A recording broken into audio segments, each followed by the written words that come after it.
Hello, hello, hello. Welcome to UBU Hustings 2017. Can I just request all the candidates who are around to please take their seats? Any people who are here to watch the hustings, also please try to take your seats as soon as possible. Just going to begin now, but before we start, we need to make a formal announcement that people who are not here and want to listen to the hustings live, please listen to www.rame.co.uk, where you can hear these hustings live. If you want to live stream, please log on to www.youtube.com/UBU online. If you want to submit us some questions, you've got sheets on your chairs. Write those questions, submit them on the table. We can ask them for you. If you want to ask them yourself, go ahead. And lastly, if anyone's watching online or listening online, please tweet in your questions using the hashtag UBU elections, and we'll take the questions from here. People who want to read the manifestos of the candidates, please log on to www.bradfordunisu.co.uk, where you will be able to find the manifestos of all the candidates running today. Today, we have the running order as such: council lay member, followed by disabled students officer. There might be a slight change in academic affairs officer and union affairs officer. And the last one to go will be sports officer. So, without further ado, can I please call on stage all the candidates running for council lay members, please?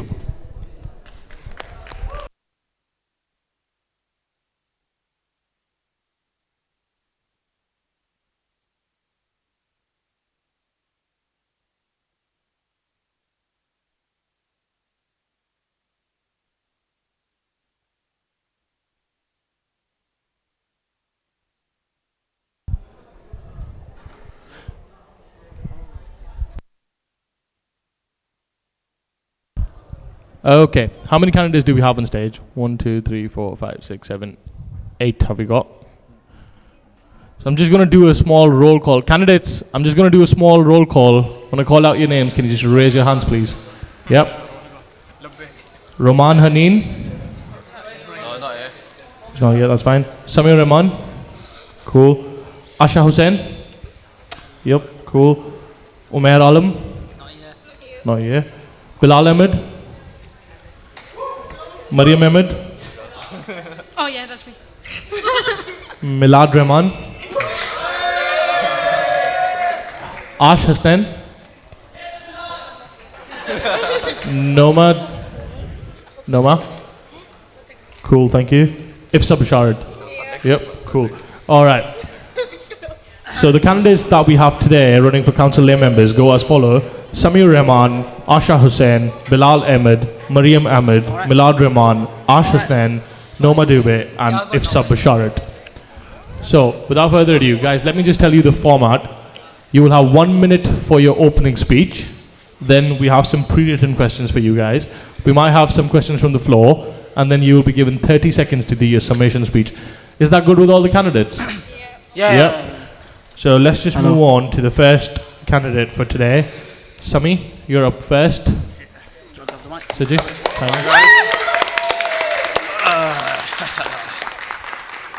Alright guys. Sami, wait. Sami, wait. You get 1 minute and your time starts now.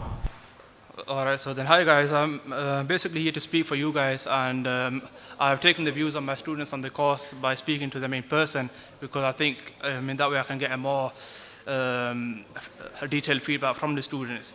I've spoken at the meetings with the staff, and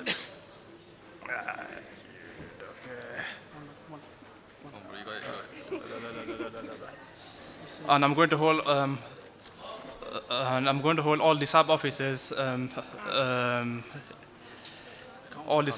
in account to what they do for the union. I would like to ask all students to take part in the union, because the union is the voice of the students, and if our students don't take 20 part, seconds. so we have no voice. Thank you. Thank you. That was Samir Rahman for his opening speech. Guys, candidates, can I just request you to, if you want to hold the mic like this, closer to your chin, that'll be good. And you can share the mic if you want to. Just speak a bit louder. People might struggle hearing you guys. Okay, the next candidate we have for council lay position is Asha Hussain, please give her a round of applause.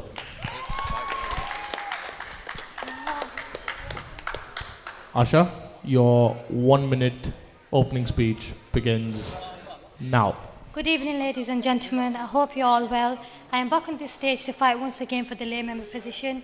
I know some of you are wondering, why should I listen to this person and why do I deserve your vote? Firstly, let me make a promise to each one of you. I promise to dedicate my every available minute to work hard on your behalf to contribute and improve your amazing Students' Union. How will I do this? My main priority will be listening to your ideas and views and relay them to Council. Not only will I act as a representative of your voice, I will use everything in my power to ensure your views and ideas are implemented. Whilst I'm a Council lay member, I promise to work towards this Students' Union, making it the benchmark of all other unions in the country.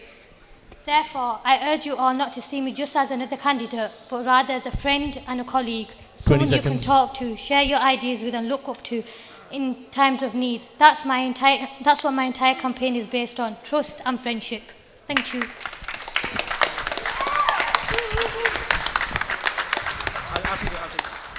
That was Asha Hussain with a 1 minute of opening speech. Moving on, the next candidate we have is Bilal Ahmed.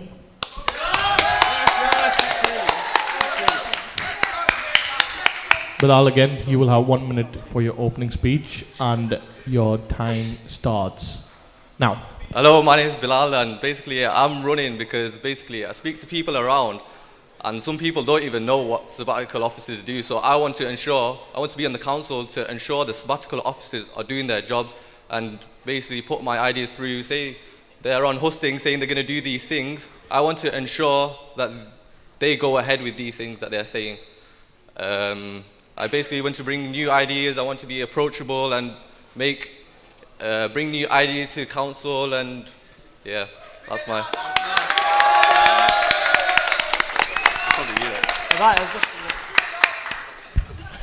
That was Bilal Ahmed with his 1 minute of opening speech. Moving on to the next council lay position, we have the next candidate will be Mariam Ahmed.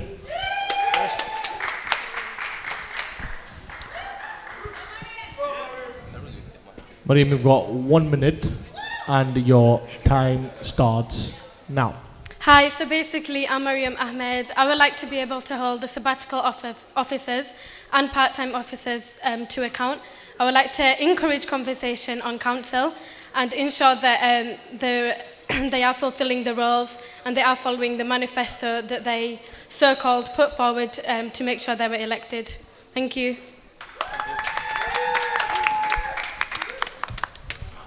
That was Mariam Ahmed with her opening speech. The next candidate we have for council lay position is Milad Rahman.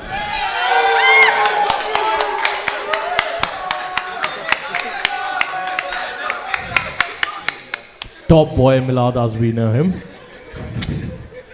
Milad, you get 1 minute for your opening speech and your time starts now. Hi guys, I'm going to keep it short and sweet. Yeah, my name is Milad.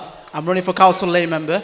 I'm going to hold sabbatical officers accountable because I'm going to speak up. Yeah, I'm not just doing it for a CV. I'm going to actually speak up. I'm not afraid to speak, yeah?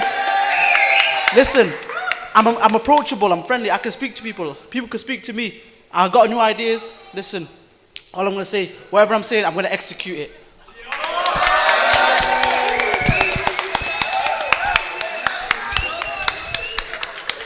That was Milad Rahman with a short and sweet speech. The next candidate we have for council lay member is Ash Hussain. Oops, Ash. Okay, Ash, wait. Let the timer start. Okay. Yep, 1 minute now. Okay, my name's Ash, and I have a no-nonsense approach, and if someone is doing a bad job, then I let them know. I have assisted the home-based students officer, mature students officer with their forums and understand the inner workings of the union and build relationships. Now is the right time for me to be your council lay member. To be honest with you, there are a lot of strong candidates on this stage, but there's some dead wood too, and me, I haven't got time for dead wood. Some people, if you look at the election manifestos, they've literally written 2 sentences. If you can't be bothered to write a manifesto, then you shouldn't be here. So please vote for me. Thank you very much.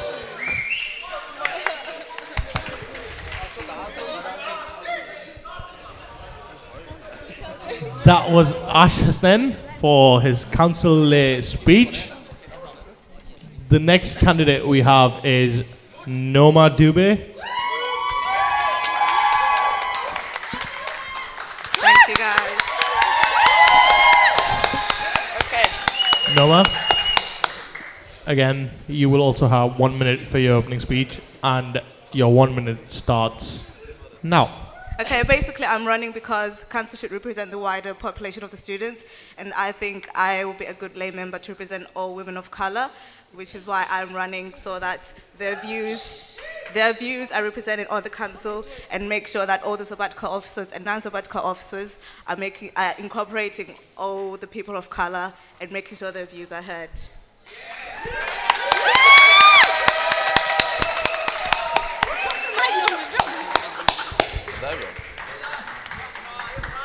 Guys, that was Noma with her 1 minute opening speech.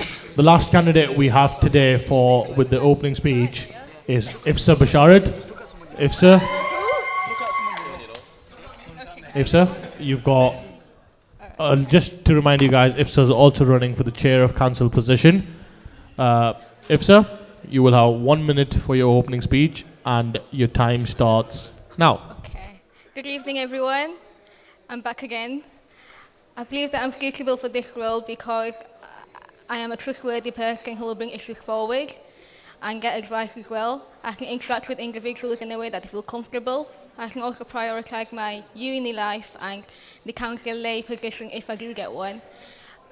And I promise to be your voice. There you are. So good?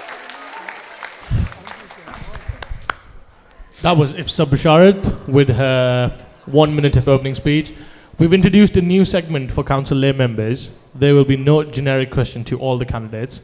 Before we begin, I would like to ask, are there any questions from the floor to the council lay members individually? Yeah? There's one at the back.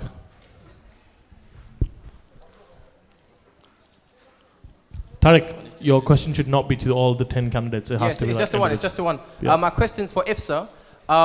Sorry, you were asked during your hustings for a chair of council if you knew what quorum meant. I just wanted to know if you'd found out yet. No, I still don't know.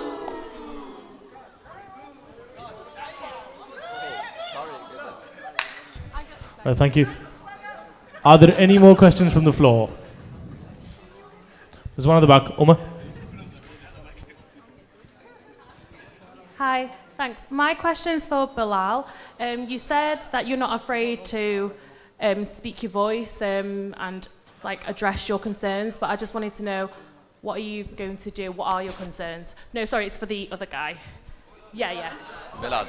Milad, sorry, not wrong name. Same person. But yeah, I'll repeat the question. So you said that you're quite open and you're not afraid to speak your voice and make your concerns known. So I just wanted to know, what are your current concerns, and then how would you address them? That just to me, yeah? Yeah. Basically, a lot of people don't even know what sabbatical officers do. A lot of people don't even know who the sabbatical officers are, what council is. Some people don't even know what I'm running for. My mates, for example, yeah. Some of them don't know. All I'm going to do, I'm going to make a lot of students aware what's going on in council. I'm going to make them aware what the sabbatical officers actually do. I'm going to hold them accountable. Yeah, if they're not doing something that they're pledged to do, I'm going to speak up. Trust me on that.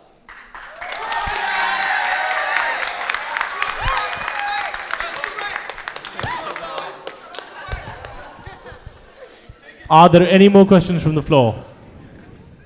None. So moving on to your pre-written questions. My first question is to Sami. Sami, what kind of events will you organize to unite the student body? Why do you think the student body needs uniting?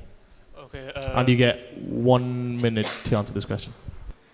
In that case, I will try to set up events that will include people of all backgrounds, because on campus we have 75% students who are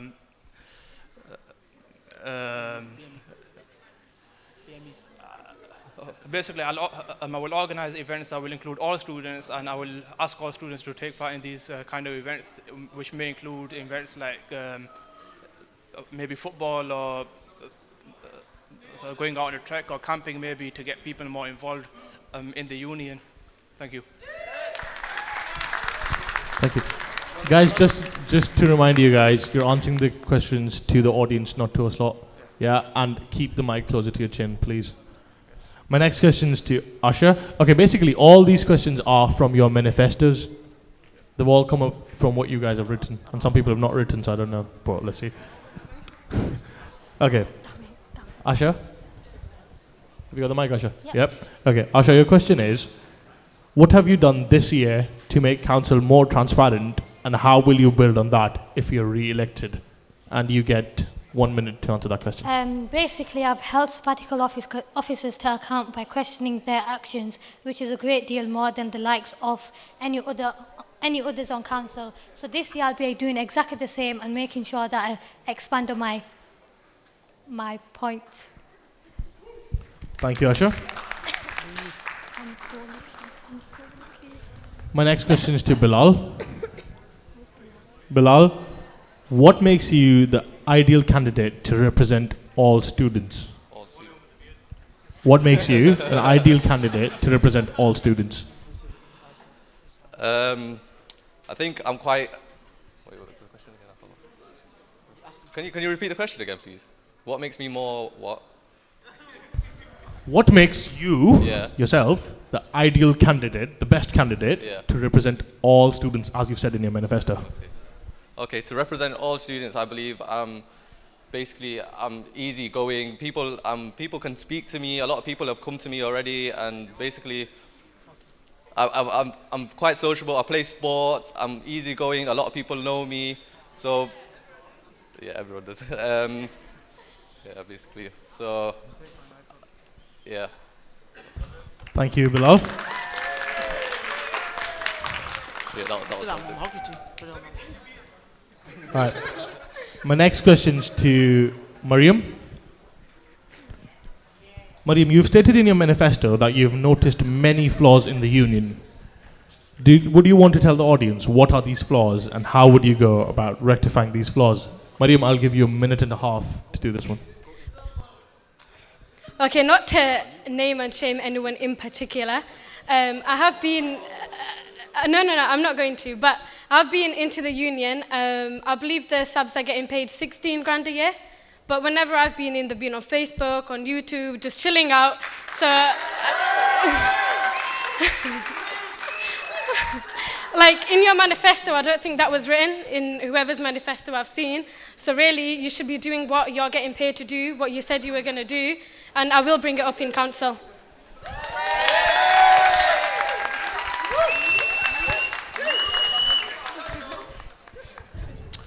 Is there a question from the floor? Is it to Mariam? Is it about that's what have come up? Okay. There's a question from Shazmin. Of course, I will agree with you that there are flaws within the sabbatical team and the union in general, but what would you do to support the sabbatical team and the part-time officers in doing their role as well? It depends what they need support with. So obviously, it would differ on each sabbatical offer and each basis.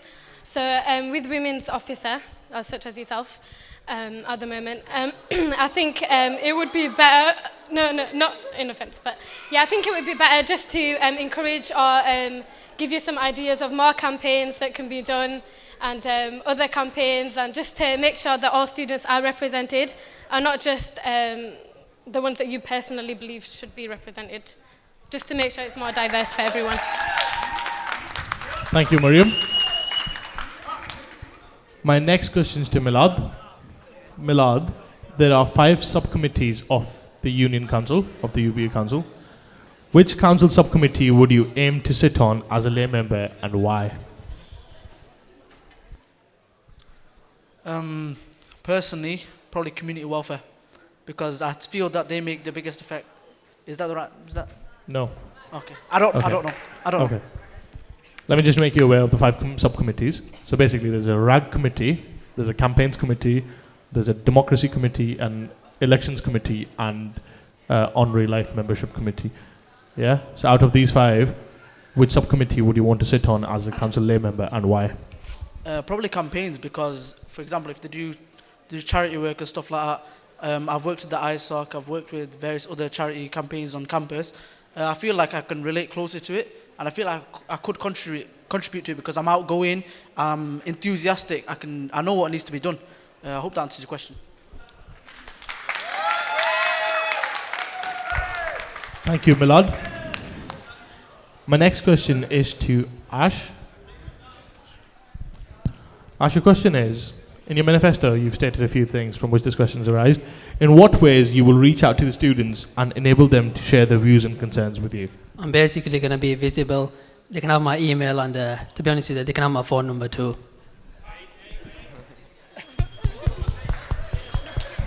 Thank you, Ash. Noma, my next question is to yourself. You mentioned in your manifesto that the union engages with all people of colour. What steps would you take to ensure that it keeps on happening if you're elected as a lay member?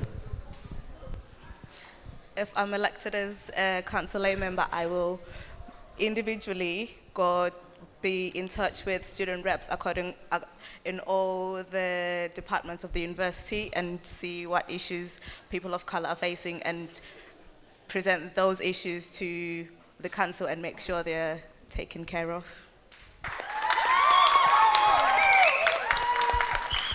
Thank you, Noma. And my last question is to Ifsa. Ifsa? What will you do to ensure that every student has the opportunity to present their ideas/suggestions to council? What can I do? I'm going to make sure that they let me know, and then I can take it forward, and then I'll go back and let them know what the result is. Thank you, Ifsa. Are there any questions from the floor before we move on to the summation speeches? Yes, I thought so. Umar? He's going to go in. Sorry? He knows everything about council members and all that stuff.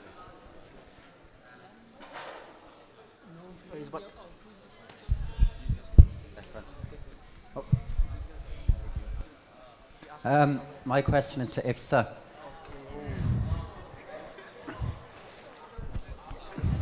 And it's just from listening back to the hustings on Tuesday night and the hustings tonight, and I hope it's not too harsh, but you seem to lack a lot of preparation for this.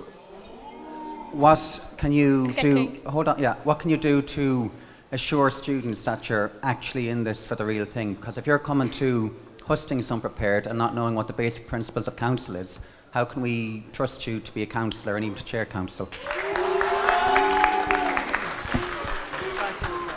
If so, you get 1 minute to answer this question. Could you repeat the question, please? That's part of my point. 1 minute! If you're coming to hustings unprepared, how can we trust you to be a councillor or even to chair council? I'm not telling you to trust me, you don't need to, it's fine. Thank you. Study? What is that?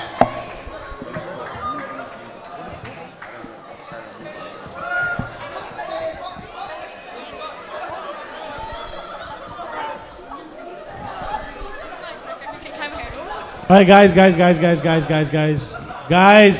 Calm. Ifsa, that was not a good example. That was not a good suggestion. Moving on.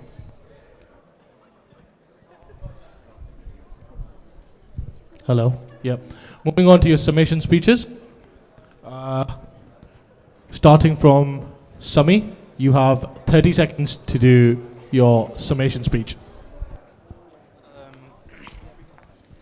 Alright, so then all I can say is to vote for me, and I'm not scared to do anything for the union, and that's why I'm here on stage today for the first time ever, maybe in my life, for you guys. I'm here to speak for you guys. Thank you very much.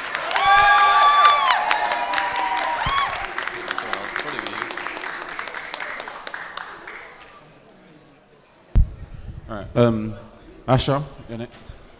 You got 1 minute, starting when you're ready. Shall I start? Yeah, starting when you're ready.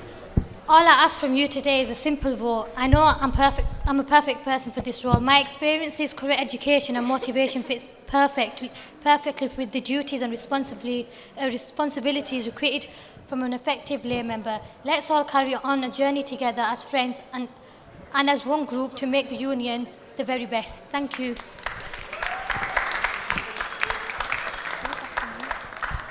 Bilal, 30 seconds for your summation speech. Okay, I believe I'm the ideal candidate for this job because I feel I'm very dedicated in what I do, and I feel like because coming from an engineering background, I feel like I can have the innovative ideas and you bring new ideas to the council, inshallah. All I can say is I'll do my best.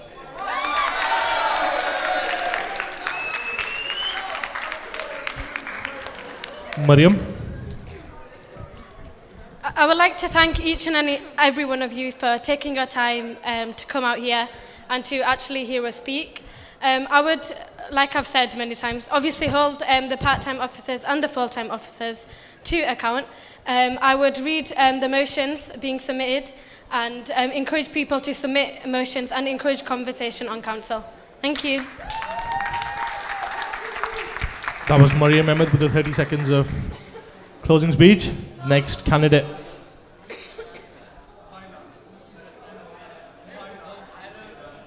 The next candidate we have for the closing speech is Milad. Milad, you get 30 seconds. Basically, I don't want to repeat myself, but all I'm going to say is I'm going to hold them accountable, the sabbatical officers. I'm going to improve engagement, improve awareness of council. I'm going to try and brush up on my knowledge of the council because obviously I don't know a few things. And whatever I do say, I am going to execute it. Trust me. I'm not going to mess it about. I'm not going to step up. Vote for me. Thank you, Milad. Ash?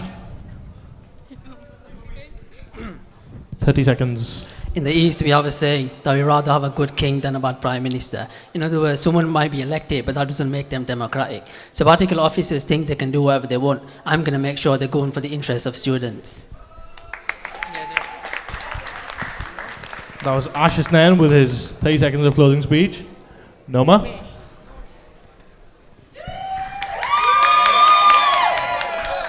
Noma, your 30 seconds start now. I will personally make sure that each and every student in uni is fairly represented on council, and I will make sure that all sabbatical officers are doing their job to represent and include every individual student in the uni. Thanks. Thank you, Noma. Ifsa, you get 30 seconds to do your closing speech. Okay. If you want to vote for me, please do. If not, it's fine. I'm not going to ask again. Thank you. That was Ifsa Basharat with the 30 seconds of closing speech. Thank you, council lay members. It was a pleasure having you guys on the stage. Thank you so much. Thank you very much.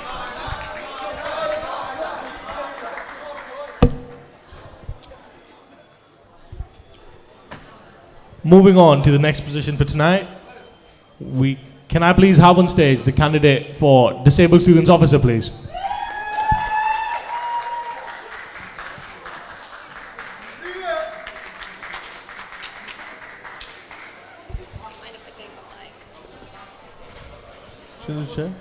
Okay, cool.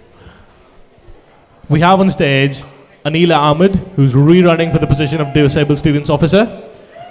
Another name that will appear on the ballot sheet is Ron, reopen for nominations. If you're not happy with Anila's manifesto or anything, please, you can vote for Ron. Otherwise, Anila.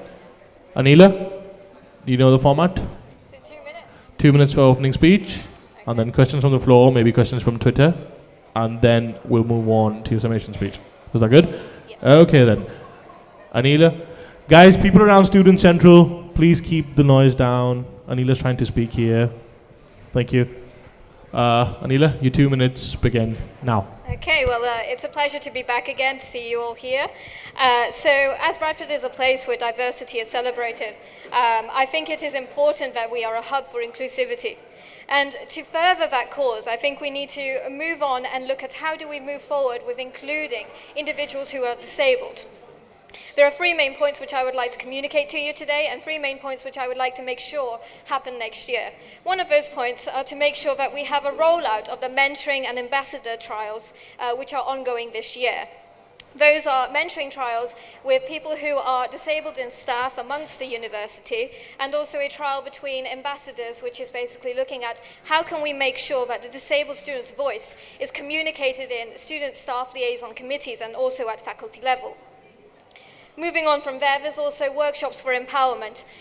This year we have been looking at, okay, how do we improve a forum and representation of disabled students in this union? And one of the ways we can do that is looking at, okay, can we have an express cafe where students are taught how to be empowered and how to move forward in their lives and make sure that they are able to be an inclusive voice across our society.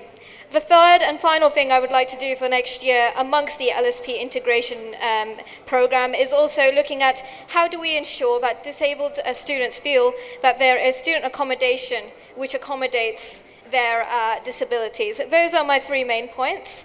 And moving forward 30 seconds, Anila. Of course. And moving forward into the next few years, always start with the end goal in mind. I would like to look into how do we make Erasmus more inclusive for disabled students. At the moment, disabled students, if they are going abroad, do not have the current support system in place to even consider going on the Erasmus scheme. So that is something I would like Bradford to pioneer. Thank you. Thank you, Anila. That was Anila Ahmed with her opening speech for Disabled Students Officer. Anila, your first question is, why are you running for this position? And you get a minute to answer this question. Okay, I am running for this position because I believe to start any kind of change on any level, you have to start from the bottom. And to start from the bottom means that you start from the grassroots, and the grassroots start with students. If you do not empower the students today, how can you ensure that in the future in Parliament you have an inclusive voice, you have a voice which is able to understand the vulnerabilities of young people, young patients, disabled citizens? You need to make sure that that voice is empowered from the very grassroots in society. Thank you, Anila. People who are listening online or watching on live stream, please tweet in your questions using the hashtag UBUGM. We have a question from the floor for Anila.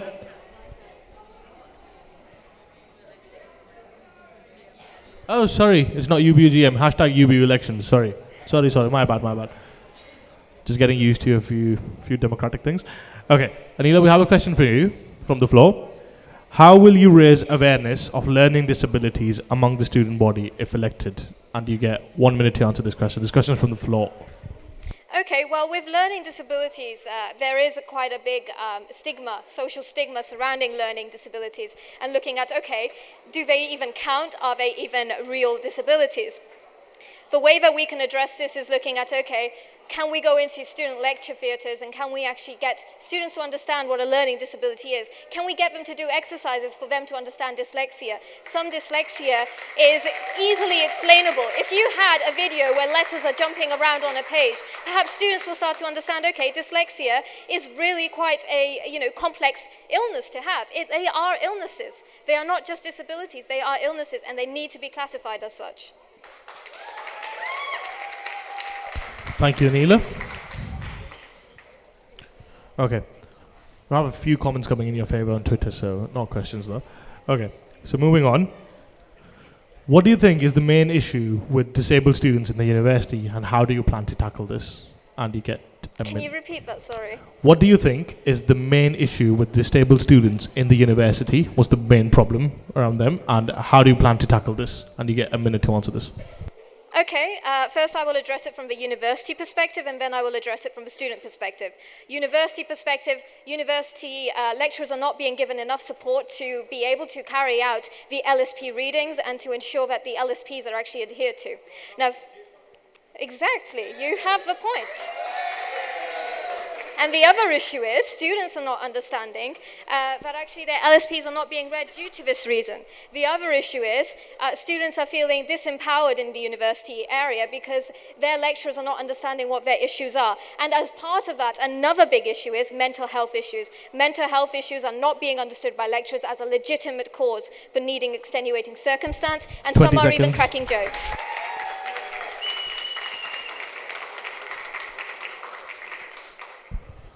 Are there any questions for Anila from the floor? Not.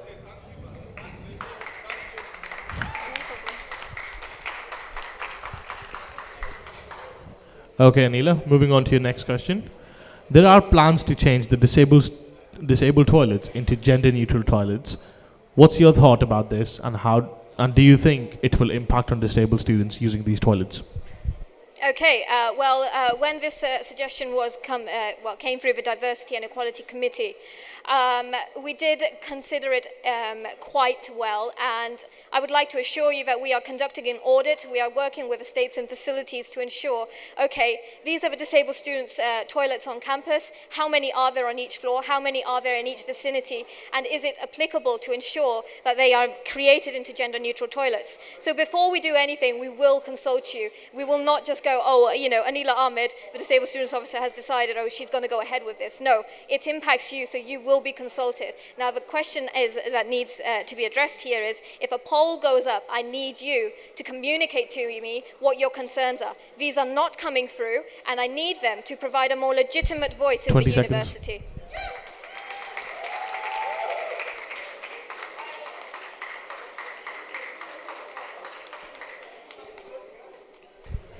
Okay, before moving on to the next question, guys, are there any questions from the floor for Anila? None? Anila, you're doing pretty good. How will you increase the awareness and engagement of disabled students in both sports and societies and media? Okay, so one of the schemes that I have been looking at this year is looking at how can we increase uptake of disabled students in societies and sports by increasing the access requirements. As part of that, we have been looking at, okay, how can we change the university U-bus and make sure that students are able to attend socials? One of the biggest issues during consultations that were encountered was the fact that students aren't able to make it to socials because it's too expensive for them to be involved. Another issue with sports is in some senses still an exclusive sports section. It's very expensive to even get involved at the grassroots level. You have to pay the membership upfront, and that is inaccessible for disabled students because they already have external finances which they need to fund for their disabilities. So what I would like to say is I would like to conduct a review and an audit, and as part of that I'd like to have a steering committee of disabled students who classify of learning disabilities, physical disabilities, and also chronic illnesses, so we can really be inclusive.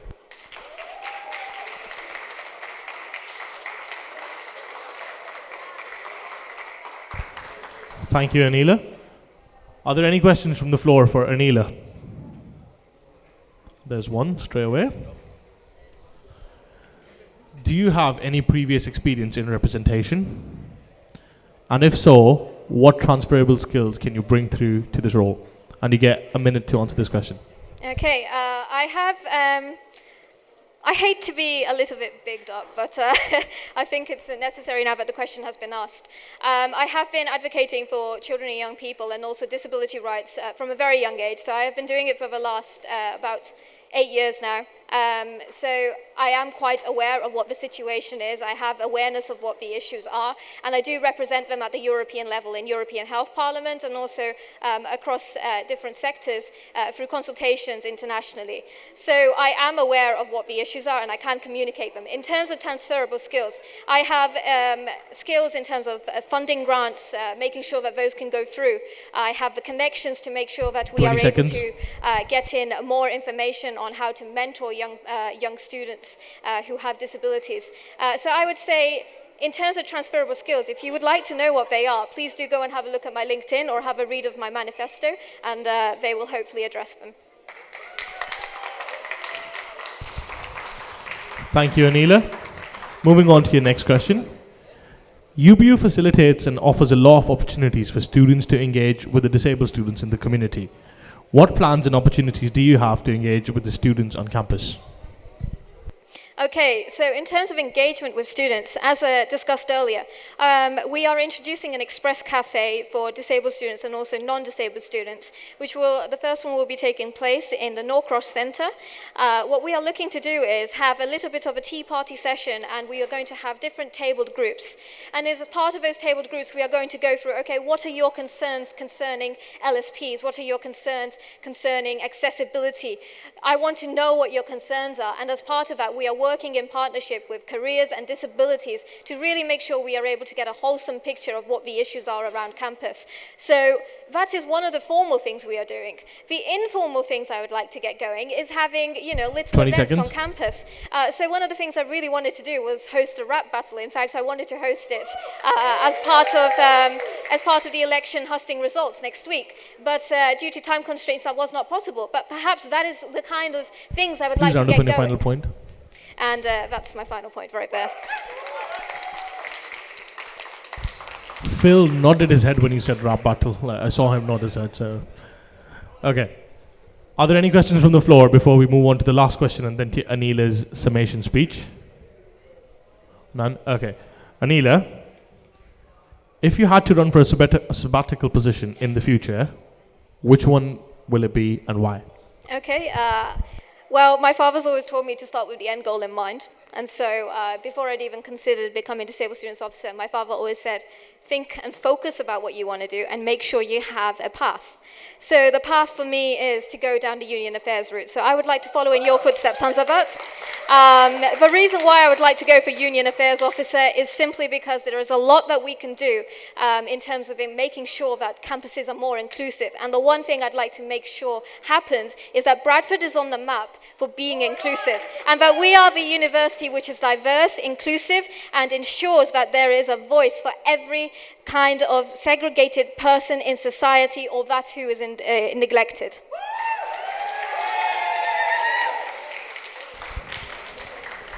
Thank you, Anila. Thank you, actually. Okay. So we're going to move on to your summation speech. You will get 1 minute to have your summation speech. And Sajay, you ready? Anila, ready when you are. Okay, so ladies and gents, once again, thank you for coming here today and listening to my speech. It's a pleasure to see such a good audience here today, active and able to ask the questions which really matter. Now, what I would like to do is, if I am voted in, I would like to make sure that you are able to come to me at any point. I work in the Students' Union 2 days a week anyway, so if you need to see me about any issues concerning disabilities, please do come and see me. I want your emails. I want your messages. I want you to come and harass me about the issues you have, because I'm not getting these through. So that is the message I'd like to get through to you today, and I'd like to assure you that there are 10,000 steps to success, and if Bradford gives us the first, it will certainly pave the way for the last. Thank you.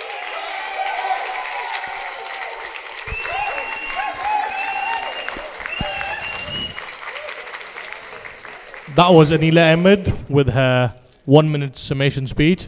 Thank you so much, Anila. Moving on to the next position, the full-time position. Can we please have on stage the candidates for Union Affairs Officer, please?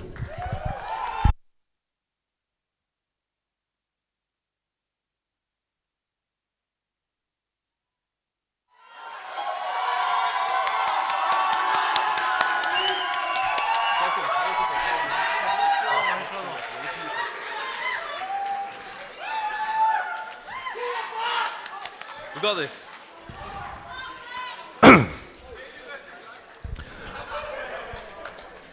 We have on stage Mohammed Bashir,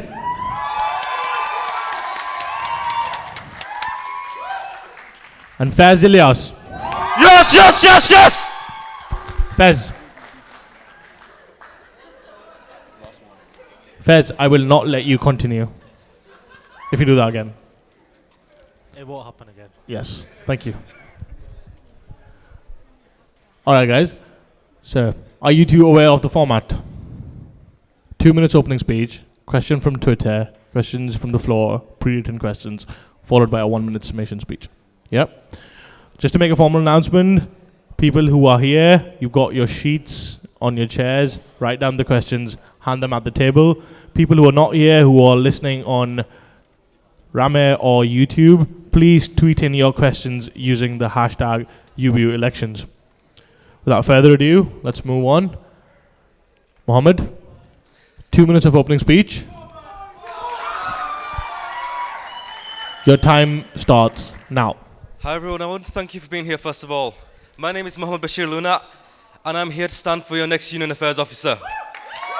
I've been in the past a student rep, I've been a council lay member, I've been your BME officer and I want to be your next Union Affairs Officer.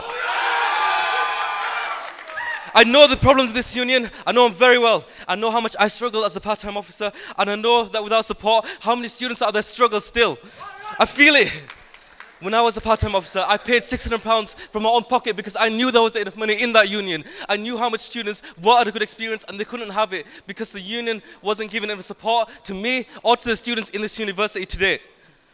We know the problems with the representation in this university, but we still see the Vice-Chancellor's wage increasing. We still see so many problems higher up in the university, yet no one's defending students and no one's standing for the students today. This isn't the union that I want to be a part of. I want to be part of a union which I see as being supportive and strong and for the students. I've seen many sides of this union. I've seen how incredible this union is. I've seen the individuals who choose to get involved and how incredible they are. Last year, when I was in this university, I had to suspend my studies due to health issues. It was a very difficult time for me, and who gave me support? It was the staff in the union who gave me support. That's why I'm still here today, and that's why I have a chance to perform to the best of my abilities. And I appreciate that today as I continue my dissertation and as I complete my dissertation. This is a union that I want to have in my mind. I'm a person who's passionate about the union, and I want to run as Union Affairs for a union that I know is possible. A union which is accessible, friendly, and which all the students know is there to assist them. A students' union where the SABs work 40 hours, the 40 hours that they get paid for. Let's be honest about it. Education is my priority. Every single student will leave here with a good degree and every single student will benefit from their time here because we want liberation, we want provision for all and a union that you can all believe in. Vote for change!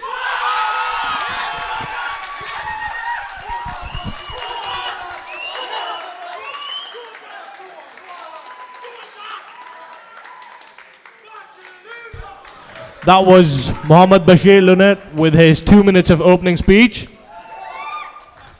Moving on to the next position, that is, sorry, the same position. The next candidate for Union Affairs Officer, Fez Ilyas. Fez, your 2 minutes, wait. Your 2 minutes begin now. Assalamu alaikum to all the people sat here with us today and all those tuning in live via our different media outlets. I'm here today to face scrutiny by you for something I believe in. I believe in Team Bradford. After being here now for nearly 2 years, it is evident that there is a decline. And what is that decline? That is the decline in engagement. This is ultimately the breakdown of Team Bradford. Over 10 years ago, there was a target that was set, and that was 90% engagement for this union. Many at the time said it could never be achieved, but they were wrong. And big congratulations is in order for all the sabbatical officers in the past and the staff that have helped achieve that. Engagement was physically visible in this very union at that time, with students being unable to find places just to sit down in the union till 7 o'clock in the evening on a Friday. Nowadays, I call that time the dead time. Basically, what has gone wrong there is we need to informally investigate what our membership actually want, and we need to be able to deliver that. I'm the perfect brother for the job. Why do I say brother? Because we are family, and that family is Team Bradford.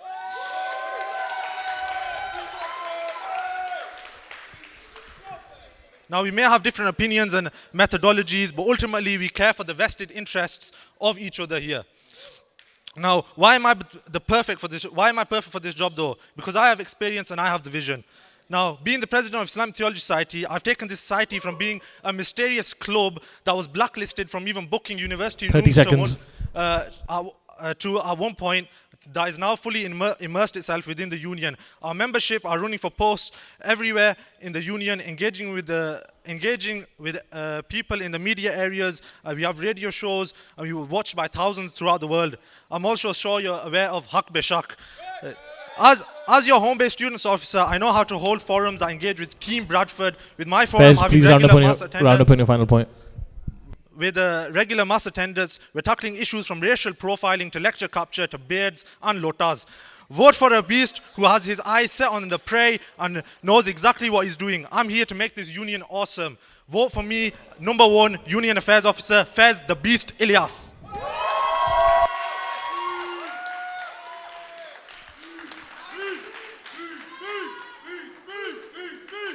All right. That was Faiz Ilyas with his 2 minutes opening speech. I just want to make a formal announcement before we start with questions. Both the candidates are running in slates. Okay, can't find that one. There's another one, yep.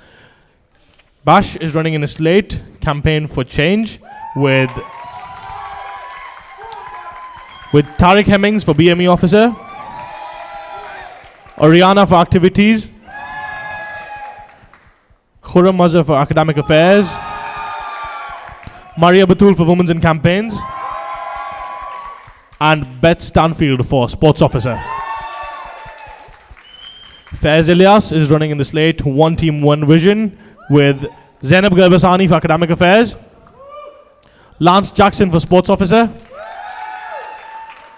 Amir Hamza Yusuf for Activities Officer, Fatuma Sanyang for Community and Welfare, and Shazban Akhtar for Women's and Campaigns Officer. Abbas, can you relax? Thank you. I would appreciate that. Okay, moving on to the first question for both the candidates. Why are you running for this position? Faiz, you go first, 1 minute. Basically, I'm going for this vision because I believe at the time there's nobody fit for going for it. I don't believe anyone better can go for it. I understand the union, I understand the council, everyone knows me. I've been sitting on the council now for the last year. I see what the problems are. For example, there's council lay members that don't hold us what I want to go for as a sabbatical officer and my current last position, which was non-sabbatical officer. I want to make sure that this council is working efficiently and things are being, people are being held to account, and that we progress as a union.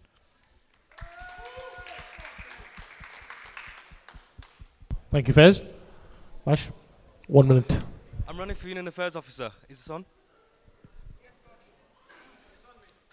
I'm running for Union Affairs Officer because I want to make a difference for every single student out there. I've seen all the problems. I've been in this union for so long. I gave my all. I gave as much as I could. And now I want to make sure that I make the difference for everyone out there.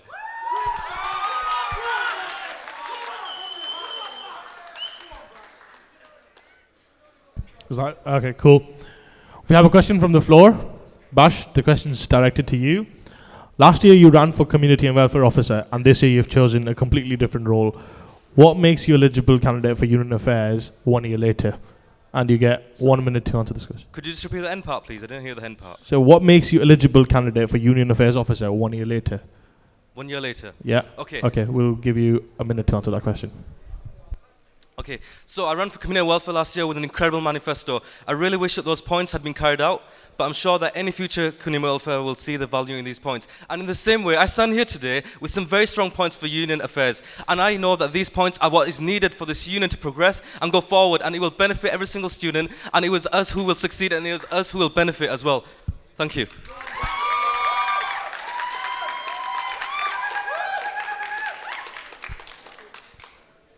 Thank you, Bash. All right.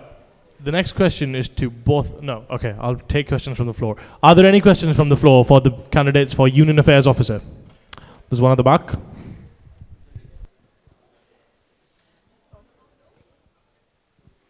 My question is for Faiz. Is that it? Sorry. Faiz. Yeah.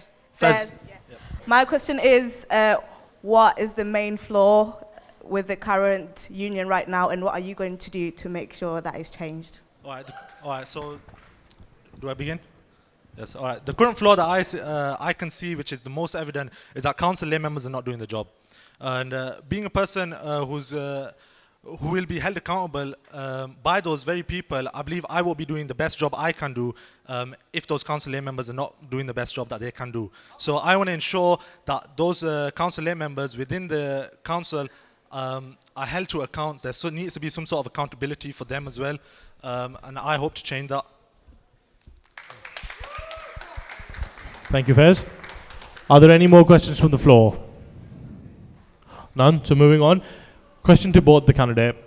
If you're elected as Union Affairs Officer, which direction do you think the union should take? If elected as Union Affairs Officer, what direction do you think the union should take? And Bash, you go first. 1 minute. When you say direction, I'm not so sure what you mean. Do you mean like left wing or right wing? But it's okay though. The direction will be always in the interest of students, okay? One of the first things I want to do when I become Union Affairs Officer will be to launch a survey. Why are students not engaged? Why are they not benefiting from the union? What can we do to make it more inclusive, make it more open, make it more accessible for every single student? Why can we not all have a part of this?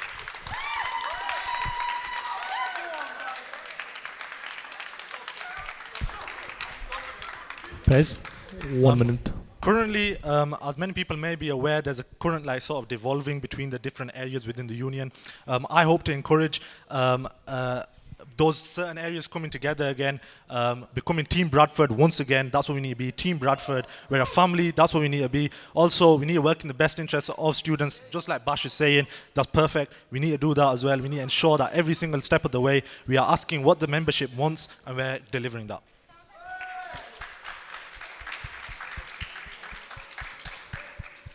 We have a question from the floor. The question is to Bash. Bash, as somebody who hasn't interacted or been part of the union in the last year, how can the student body trust you to be a good Union Affairs Officer? Could you repeat that, please? As someone who hasn't interacted or been part of the union in this last 1 year, how can the student body trust you to be a good Union Affairs Officer? And you get a minute to answer this question. Okay, well, I hope that you're not just making a decision based on where I've been for the past year, because my degree is very important, as is everyone's degree here. And I know that you all want to leave here with a good degree in the same way I have. I also did this job, the BME officer, in my final year at the university. I gave my all and it ruined me. It's not an easy job. Do you think it's easy to be involved with the union and get a good degree along with all the other commitments you have? And not enough support is given to these part-time officers. So if you're wondering where I've been for the past year, I've been trying to get a good degree. In the same way I hope every single one of you gets a good degree. But, don't worry, because believe me, if you look at my track record in the past and read my manifesto, and you'll see where my interests are, and you'll see where my passion is, and where my commitment is, and why I will make a difference for all of you. Thank you. Okay, guys, I've just received a complaint that when a candidate is speaking, some people at the front are booing the other candidate. Let's not do that again. Have respect for the candidates who are at the stage. They're both doing a good job. Whoever it is, I'm not pointing out anybody. We've just had a complaint. Don't do it again. Anybody? Just pointing out. Okay. Are there any questions from the floor? Okay. Omar? Can you wait? Fatuma first.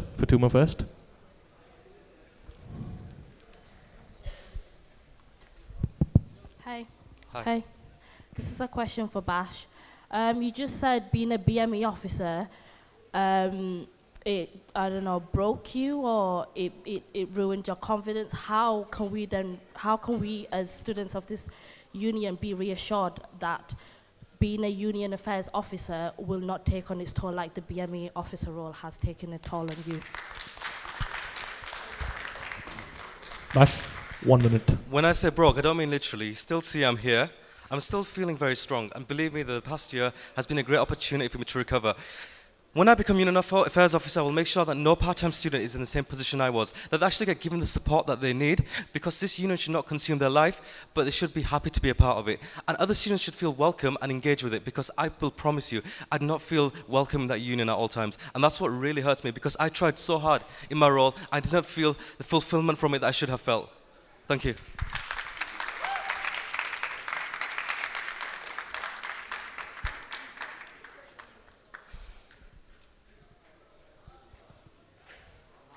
Is for Bash.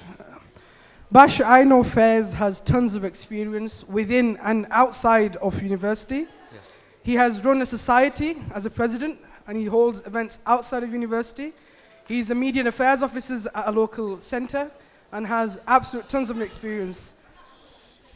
Mariam, it will me who decides if the question's allowed or not. Now, yeah? Let's not do that again. Now, my question is, like any role within the university, people with experience tend to do better with people with lack of experience. What experience do you bring to this role? That's the question. Okay. Okay, thank you very much for that question, okay? For 6 years, I have worked as a tutor, teaching maths, English, and science. I have seen students who have gone from being 6 years behind to actually being ahead of their peers. I've actually been managing these centres. I've been managing groups of up to 10 staff, and I've been managing massive centres with up to 50 children in at one point. And that's just outside of university, along with many other roles I have had in various committees, in various mosques. And I don't want to brag about it too much. I mean, it literally is not something that I need to be proud of, because I know that I'm not doing it for myself, I'm doing it for the people. And once again, I'm standing here for the people!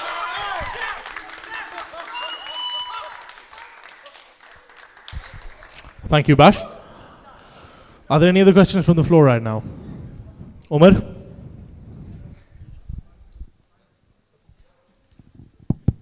Hey, since Tuesday, people have been asked what role they'd like to get rid of if they had to choose one. Most of them went for union affairs. Most of them don't know what the union affairs officer does. How would you then, as a union affairs, ensure that students know what you do, ensures that students are engaged with council, and ensure that people actually know that you're there for students and you're not there for democracy and behind closed doors? This is for Bash. Wait. This is for Bash, yeah? I'd like to answer that question as well. If you Yeah, allow I think this question's more suitable to both the candidates. So, Fez, you go first. 1 minute.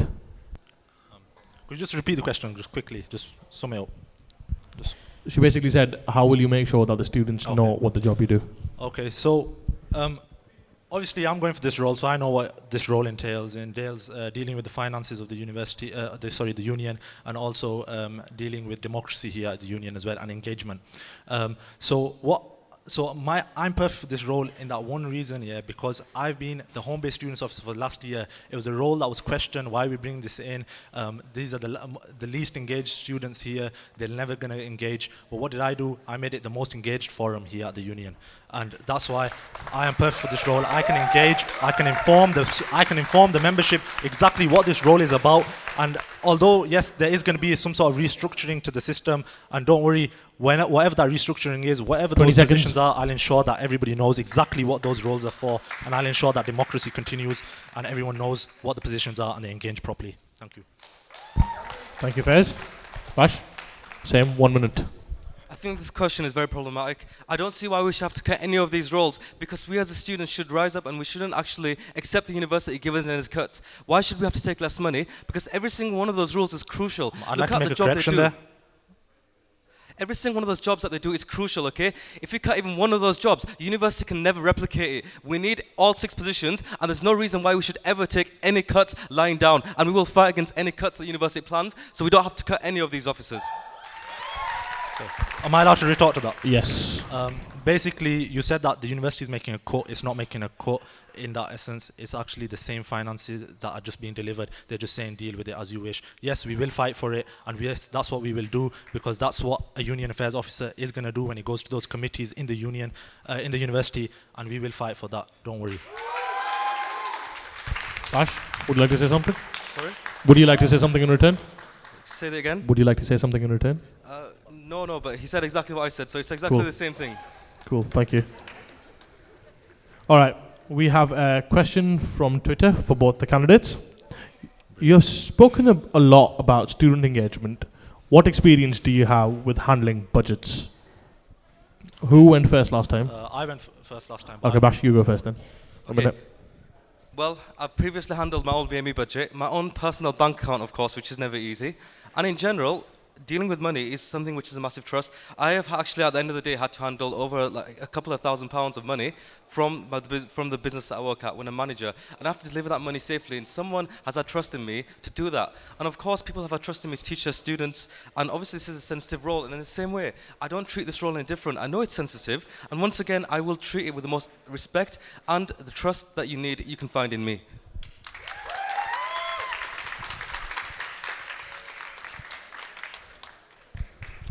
Fez, same.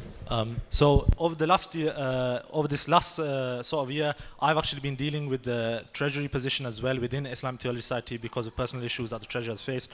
My most recent event, the Grand Maulid at the University of Bradford, was a multi-thousand-pound event, and from one single organisation, we managed to pull in £2,000. I'm sure that I can upscale that and bring those same skills here. Shout out to Save the Mothers Trust. Thank you very much. Okay, we have a question from the floor. Milad, you got a question? It's on. Hello. Basically, you said that the home... Who's your question directed to? Fez. Okay, good. The home-based students officer, that role was the most engaging. What did you actually do and like what events? Because from most of our point of view, home-based students don't really engage at all. Okay. Thank you. Yeah. 1 minute.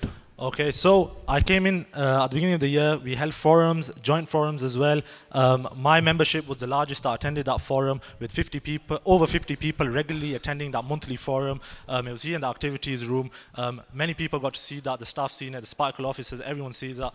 Also, one key thing that I believe that we did, which was amazing, was the beard comb campaign, which we did not only here at the Student Central, we also did it over at the Faculty of Management and Law. We got rid of over 400 beard combs. That's direct engagement with over 400 students. Then we also had the LOTA campaign, which we're still facing certain issues. We're still fighting for those. The most recent thing is they're going to put grip flooring in. Also, racial profiling, which is the biggest issue that the students have faced on here. And I'm working with the community and welfare officer to ensure that that changes. Cool. Thank you, Faiz. There's another question from the floor. Hello? Yeah. So this question is for both of you. It's good that you want the best interest for the union, but what do you want to personally achieve as individuals when you do become a union affairs officer? What do you want to achieve? What's your personal goal in this role? Okay. Faiz, you go first. 1 minute. Okay. My personal achievement will be that everybody here sees me as being the funny guy, the big friendly giant that you all know. Always having banter, that's why they call me the beast, they call me panda, whatever, hakbe shark, everything. But I want to show the serious side that I have, and most of the people that know me closely, they'll know that I have a very serious side that I can deliver. It's why I'm dressed like this, because this shows you that I am serious about this position. I'm here for you guys today. So that's what I personally want to achieve. I want to show that I am serious. Bash, 1 minute. Yeah, I do want to say first, Fez does look very beautiful in his suit today. Thank you very much, Bash. But what would I want to achieve for myself personally? This role is not something that I see as a joke, okay? It's something that I take very seriously and something I take very personally. I want to make sure that every single student feels engaged and welcomed by the union. They see the union as a healthy place, as a friendly place, and a place which is going to help them, and they know that this place is a place where they feel most welcome, because I didn't for a long time last year. Thank you.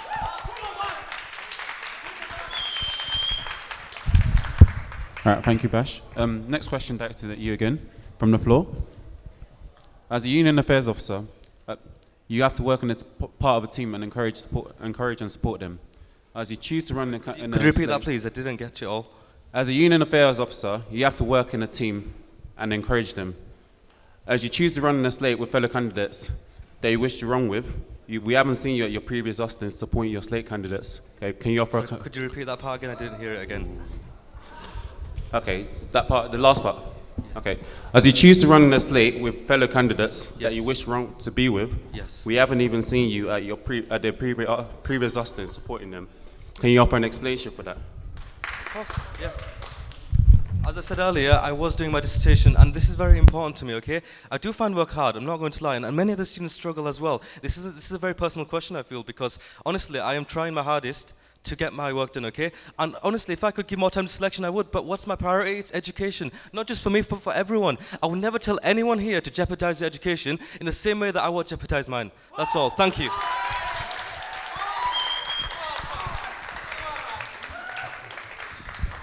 Right. You two have spoken about budgets already. As the lead officer on a £1.3 million organisation, we're not talking about thousands or hundreds right now. We're talking about £1.3 million organisation. What experience do you have running finances of an organization. Who went first last time? This is my question. I've only had questions, not him. First gone. It's for both the candidates anyway, so might as well first gone. So with the finances, again, I can't say that I've worked with millions of pounds because obviously we don't come into contact with millions of pounds every day. But again, the small scale skills are always applicable to larger scale structures. So we can ensure that those same skills that we use for the events that we produce at Islamic Theology Society as a home-based students officer, my external involvements with Bradford Grand Mosque, which we spoke about, which somebody mentioned earlier, which is the largest mosque in the UK. We can apply those same skills here as well. I can do that, inshallah. Thank you. Bash, same. Could you repeat the question again, please? As the lead officer on a £1.3 million organisation, what experience do you have running finances of an organisation? Okay, first of all, maximum transparency. Every single student should know where that money is spent because it's a huge amount and it's coming directly from their tuition fees, and that money will go to helping them and they will know where the money is being spent. Other than that, one thing is my manifesto, once again, maximum impact. A lot of money is wasted, which doesn't have any impact. And once again, I will use every single piece of money to make sure that there's a maximum impact for every single pound spent. That's all. Thank you. Thank you, Bash. Are there any questions from the floor? Is it a direct question at Bash? Both of them. That's fine.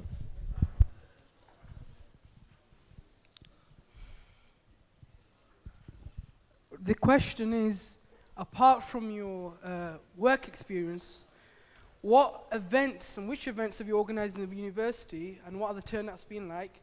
And how have you been engaging every single one of the students, regardless of background? How have you been engaging each one and what events have you already held that? It kind of engages everybody in the university, whether the students from the UK or the students from different countries. What have you already done, please? Fez, go first. So I can answer this question by saying that our last, again, just referring to the last event, because it's the most recent that everybody remember. In the Grand Molid, we managed to call 2 international scholars, 2 scholars from the wider UK as well, 2 scholars from within Bradford. So there we are represented locally, nationally, and internationally. We've been receiving engagement on. In the past, I've received engagement from Islamic Theology Society on Geo News, which is broadcasted throughout South Africa and also in Pakistan, India, even as far as Australia and America. And so we are internationally recognized all the time. That's how you can see 20 that seconds. the events that we do are massive, and we can do that again here at the union. Bash, one Can you minute. repeat the question once more, please? I don't remember. You'll have to do it. Okay. Apologies, I think I failed to answer part of his question. That's fine. That's fine. Don't worry. So my question is... I remember now. You heard it from which there. I events? heard it from there. It's yeah, okay. is that okay? Perfect. Of course. Thank you. Thank you, Siraj. He's a very good man. He helped me a lot as well with his dissertation, so thank you as well. But okay, so one of the first event actually held during Black History Month was Akala. Along with many other events which had many big names, okay? And I brought him down to this university with no help. And I'll be honest, because there was no forum for me to take over from, and there was no one in the union really willing to help me. I actually got 150 people to that event, which was a paid event because I couldn't do it for free. My budget was £250. It was nowhere ever possible. But I got 150 people to that event with no support whatsoever. But in the same way, I actually ended that year with a strong forum, with a strong group of people who are willing to support me and support my ideas. And in the same way, I would make sure that from the grassroots there is an effort built up for every single student to engage with, whether it's in representation or making sure that they know where the support is that they need. Believe me, 20 seconds. Every single student will be involved. Thank you.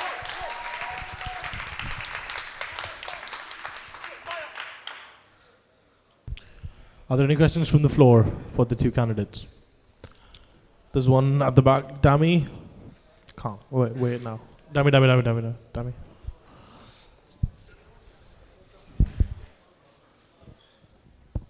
Hello. Hello, Dami. You both look beautiful.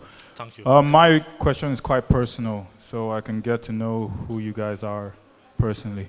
What areas of union affairs do you not agree with? And if you had the chance to change it, what would you change? Because nothing is perfect. So I want to see what you feel is not progressing here and what you can do to change it. If you can touch the hearts and minds of everyone here. Thank you. Thank you very much. Dami, is it for both of them? Is it for both of them? Okay, Bash, you go first. 1 minute. Okay. I'll tell you what I would change more than anything else. It's the climate and the atmosphere around the union, because not everyone does feel welcome, okay? I can tell you how many of my friends, there's a lot of them who have actually come to tell me that so-and-so, a sabbatical officer or staff member, has been extremely rude to them, or has been extremely mean to them, or that they don't feel happy in the union. Myself, during elections last year, I felt very victimized. People were talking about me and spreading lies and slander about me. And once again, I'm standing here still because I care about the union. One thing I would change is the climate and the fear that it creates in the people. We need to make this place accessible, inclusive, and for all the students. That's all. Thank you.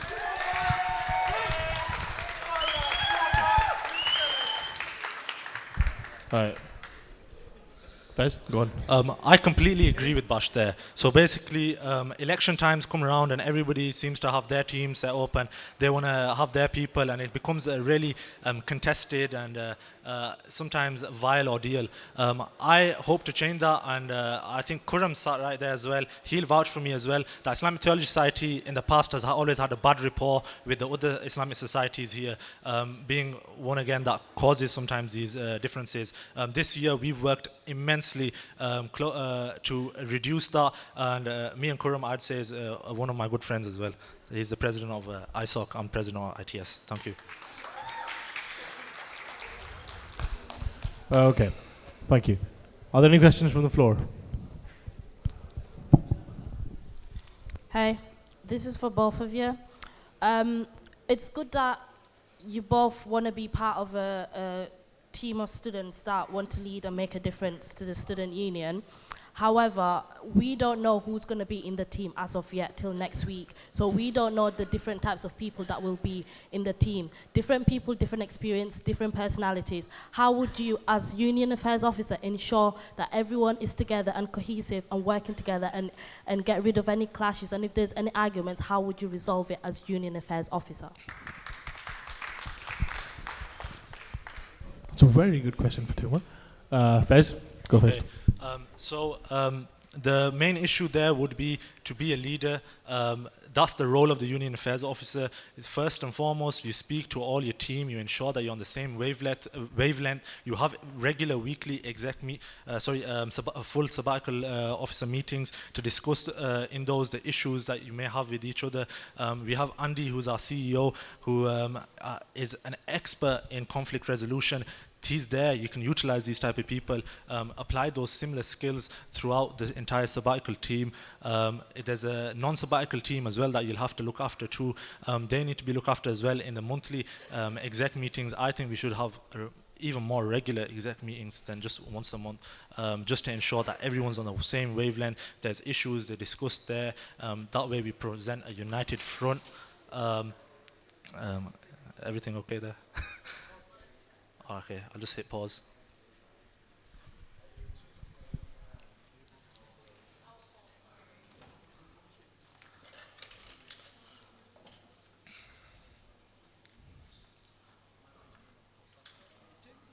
It's fine. Sorry about that. Do you want to do it again? It's okay. I think did everybody understand what I said? Cool. Yeah. Cool. That's fine. Bash? Okay. So the question, if I'm right, is about conflict resolution, how I will be a leader? Yeah. Okay, perfect. So whoever wins these elections, it will be for the best of the student body, and I don't doubt anyone will try their best in order to suit the needs of the students, of course. If there's a conflict, I wouldn't want to call it a conflict. We can discuss it, we can use words and talk about it. And of course, there is something called a democratic process, which we'll actually utilize to make sure that all the views are heard. I mean, we don't have a president structure as such here. We have a flat structure where all the voices are heard. And you might consider me the leader, but I consider every other voice just as important as mine. Yes. Thank you. Okay, I've got a question for both of you. What are your views on the current flat structure of the sabbatical team, which is very unique to other student unions? Should we go again? Of course. Okay, Bash, you go first. I think the flat structure is beautiful. Every single one of these areas deserves to be represented fully. I mean, what makes one position better than another? I mean, we do not need a president to lead. These are all our leaders, all 6 of them, okay? And in the same way, next year we'll have 6 new leaders, okay? There's no reason why there should be an imbalance of power. Power should be shared, and it should be distributed. It should be devolved actually to the student body. I mean, look at how on the council we have representation from lay members, from faculty reps, from part-time officers, and in the same way we share the power here, because power is not something which is exclusive, and it's not something to hold over other people. It's something which everyone should be able to have a part of.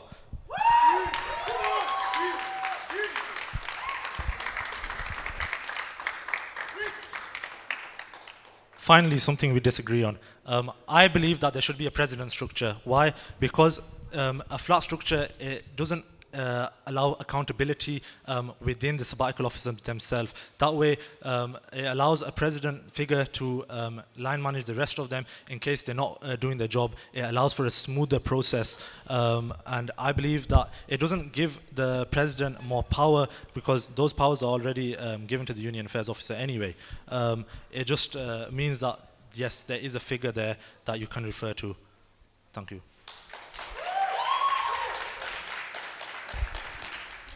Okay, thank you. Are there any questions from the floor? Shazmin first. Over. Shazmin, get the mic.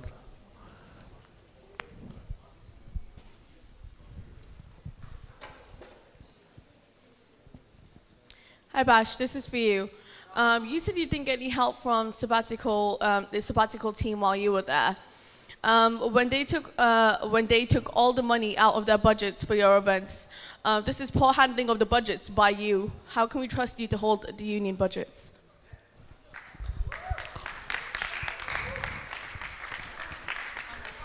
Bash, do you want to answer that question?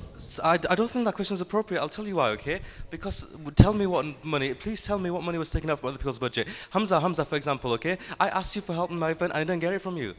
I asked you for help with the car event, you didn't help me. It was me doing all the work. Who else's budget, please? I know, but I'm fine. Okay, fine, Jasmine. Tell me, please, what money? Wait. You've come here without proof.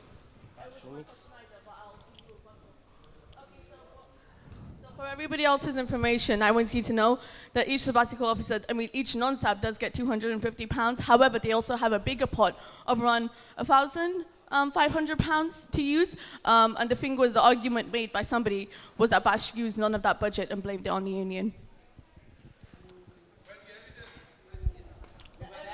Bash, do you want to rebut it? Excuse me. Sit down. Shazmin. Bash, do you want to rebut this? Yeah? Go on.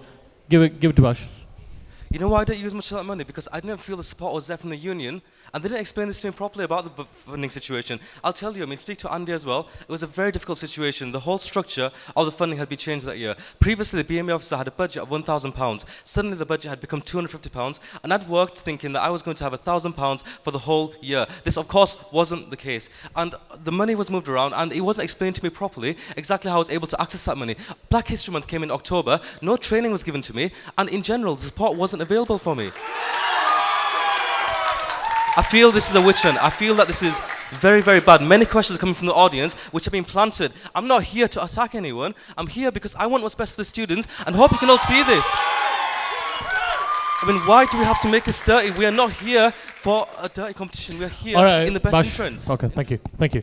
Guys, can I just ask everybody right now to stop attacking personally? And if someone else stands up from the crowd now without asking permission from me, I'll get you removed from this place right now. And I'm saying it for the last time. If someone tries to scream anything without asking for permission, get up. Off you go. Wait.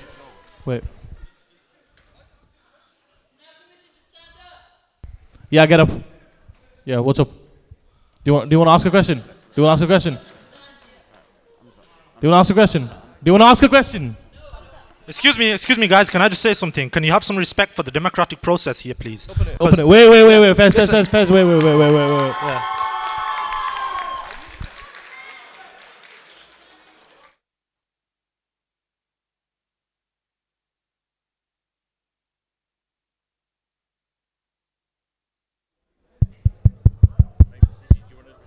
Yeah. Wait. Listen, guys. Listen. I stand here as the chair of elections committee, yeah? I make the final call here.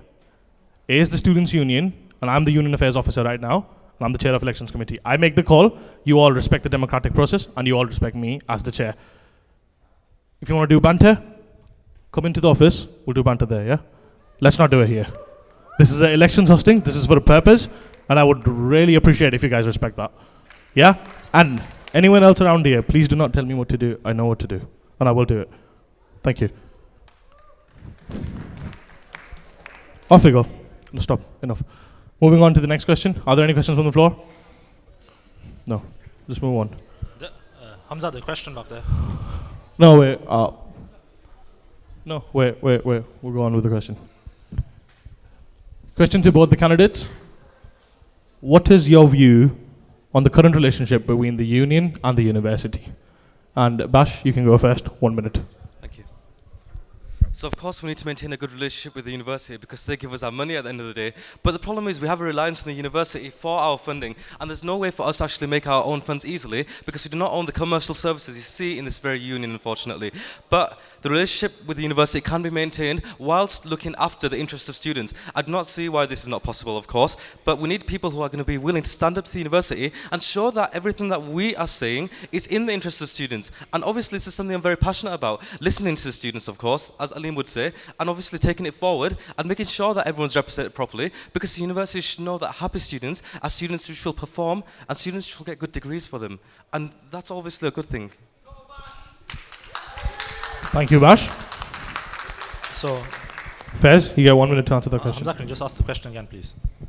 What is your current view on what is your view on the current relationship between the union and the university? Yes. Okay. So the current, my current view on the relationship is that yes, there is a good relationship there. For example, we did manage to get the library 24 hours. Shout out to her husband for doing that. Also, we're working with them at the moment to tackle the racial profiling with the security guards. We're also working with them to get lotas on campus. So there is a relationship there, but again, we need to represent students. We're here for the students. We're here for Team Bradford. We need to ensure that we're tackling the university at every point to make sure that we get the most for the students. Again, Bash made a really good point about the finances that we have a heavy reliance towards the university. Yes, we should look at external sourcing as well, and I can bring those skills to the table to ensure that we do that. Thank you. Thank you, Fez. Your next question is, have you got a question? We got a question from Twitter. What is Haq Beshak and why does Fez keep shouting it? It doesn't feel representative of all students. Fez, you get 1 minute to answer this question. So Haq Beshak literally means truth without doubt. Why? Because we're here and we're here with the truth and we're here without doubt and we're going to represent the students here. We're going to represent Team Bradford. Thank you very much. Can I just add to that as well? Also, if you see Haq Beshak, everyone knows what it is now, right? There's these questions here, right? I don't understand why you need these type of questions. We've even got Andy wearing one of those wristbands here. So it shows that engagement is my forte. Thank you. Thank you, Fez. Okay, the next question to you guys is, as the Union Affairs Officer, you have a very large role to fill with the governance side of things, as you're the official line manager of the CEO. How do you think you will be able to do that against a person with so much experience and expertise, such as Andy? And we'll go with Fez first. Fez, 1 minute to answer that question. The first thing there is dialogue. Use his experience here. He's been here for so many years, more than 10 years now, I believe, and he knows the student body inside out. He knows how it's changing. He knows exactly how it's evolving. So there's no need to have some sort of like expectation of some sort of conflict between the two. In reality, we need to make the use of him and ensure that the union continues on the same progress that is going on, and make it even better and make it work for the students, Team Bradford. Bash, same question for you. 1 minute. Yes. Like I said, I do not believe in hierarchies massively. I believe that it's always good to have flat structures and also have grassroots support and also build from the grassroots and also in general take into account everyone's views and opinions. And in the same way, the experience of Andy is something which we need to use. And of course, his view will also be important and it's something I will take into account as Union Affairs Officer. And in the same way, I will take into account the views of students individually as well as Andy and as well as any other sabbatical officer. It goes without saying. Thank you, Bash. Are there any questions from the floor right now? None? Okay. So we'll just move on to the last two questions, and then we'll go on to your summation speeches. Where? Right. This question is for Faiz. Okay, yes. Before you mentioned mostly about your experience, and it's mostly experience with, no offense, with Muslim-based, like Muslim people, about working at different... wherever you work, it was basically Muslim-based. Yes, so yes. how are you going to be able to I be can- inclusive of every other person, be it Muslim, be it black, be it LGBTQ? How are you going to be inclusive of everyone in the uni? So, as a home-based students officer, I represent a lot more than just Muslims. I've been engaging with all those parties. I come down, we speak here, we engage directly with everyone. BME students, they were also faced, it wasn't just Muslim students from, as I guess you're assuming, Pakistani backgrounds. It was also people from Africa and Latin American students as well. Who face these same issues of racial profiling, and that's what we tackled together. It was not just for a single cohort, it was for a larger cohort than what some of my certain areas that I've delivered in the past.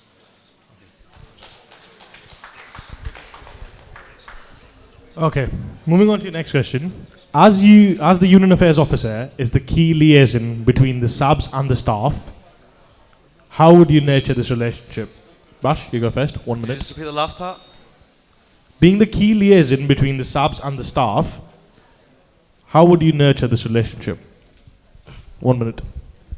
The staff are the backbone of the union. They're here for longer than the 1 or 2 years terms that the sabbatical officers serve, and in the same way, they are here who are they are people who are committed. I mean, they're working for a charity. People do not work for a charity if they want to make money or if they want to advance their career as such. They make it because they actually care, and in the same way, those staff are very important. Just as the sabbatical officers are, there can be a very good working relationship between every single person in that union, and all those skills that have been used between the staff, between the sabbatical officers, and between the students, we can use that in order to fight for the students and make sure that their needs are always represented in any way possible. Faiz? Yes, exactly like Bash said, that you've got Deborah here, you've got Dan here, you've got Gemma, you've got Andy, you've got all these different people, you've got Phil here as well, all these different people in their different positions. They're all experts here, they've been here for a long, long time. They know how the things work here. They are our backbone of this union. So basically we need to work alongside them to ensure that we work to deliver what the students want. That's it. Shout out Dan Batch again. Dan Bachelor, guys, there he is. This man, Put your hand up. 7 mentions in this entire hustings. Dan Batch. He's the guy sat next to Hamza on his left. Okay, so the last question to both the candidates before the summation speech is, with the potential cuts to the SAB team on the cards, and you have to choose a position, you can't say I'm going to fight to keep all of them. With the potential cuts to the SAB team, if elected, which one would you remove and why? Faiz, go first. Okay. There was a question before in which I explained that I like the president structure. I believe the Union Affairs Officer position and the Academic Affairs Officer position should come together. It should make a president position. They work very closely anyway at the moment. Just give them extra staff, and it would ensure that all the needs of the students are still met. Thank you. Thank you. Bash, the same question for you. Okay, well, all of these roles are crucial, especially the Academic Affairs Officer, because it does relate to every single student here who is trying to get a degree. I wouldn't cut the Academic Affairs Officer more than anyone. I would make sure that it stays on its own. If we had to cut a position, it wouldn't necessarily be cut, it would be combined between them. But I feel like more research needs to be done. I can't just make an off-the-cuff statement saying this position is the weakest. No position is weak, so more research needs to be done about how these positions can be combined and how they can be incorporated so that no role is left behind, because honestly, everything we do here, the university could never do it, and that's why we're here today. Thank you, Bash. Moving on to your summation speeches. Bash, did you do the opening speech? I did the first opening speech. Okay, Bash, you go first. You've got 1 minute to do a summation speech. Okay. I want to get off the stage as soon as possible. What I want to say, though, is that we're not bad people, okay? Every single one of us is good people. There's no reason for this to be dirty. There's no reason for ill feeling. I mean, we're all here wanting what's best for the union. And no matter who's in next year, no matter who you support, we all have the best interests of the students at heart. And I hope that we can maintain a good spirit and work together for Team Bradford, because that's who we are. And these are the people who I believe in, every single one of you here today. Thank you. That was Mohammed Bashir running for Union Affairs Officer. Can we have Fez? You've got 1 minute to do your closing speech. So I've been here for the last year and a half. I've engaged with students everywhere throughout the cohort. There's many people here lined up against the back that are here supporting me today. Thank you guys for coming out. So vote for me, Union Affairs Officer number 1, Fez Ilyas, Fez the Beast Ilyas. Vote for me. Haq Beshak.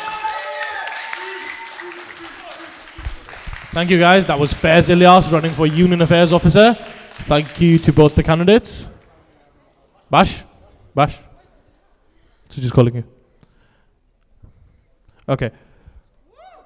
We'll be moving on to a 10-minute break. If you guys want to go have a glass of water, have some drinks, feel free to. We'll be starting back from the Academic Affairs Officer right after as we come back. We're going to begin with the position of Academic Affairs Officer. Before we begin, there's a small formal announcement. People who are not here and they still want to listen, please log on to www.rame.co.uk. People who want to watch the hustings, please do www.youtube.com/UBOonline. People who want to tweet in their questions, please do so through #UBOelections. So, without further ado, let's move on to the next position. Can we have the candidates on stage for Academic Affairs Officer?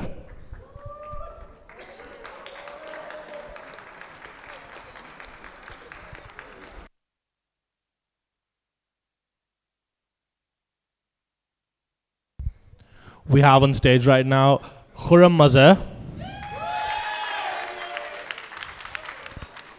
and Abdul Wasi Khan. Due to some medical emergency, Zainab Garbasani could not make it today, unfortunately, but she's still running in elections. She just won't be here for the hustings today.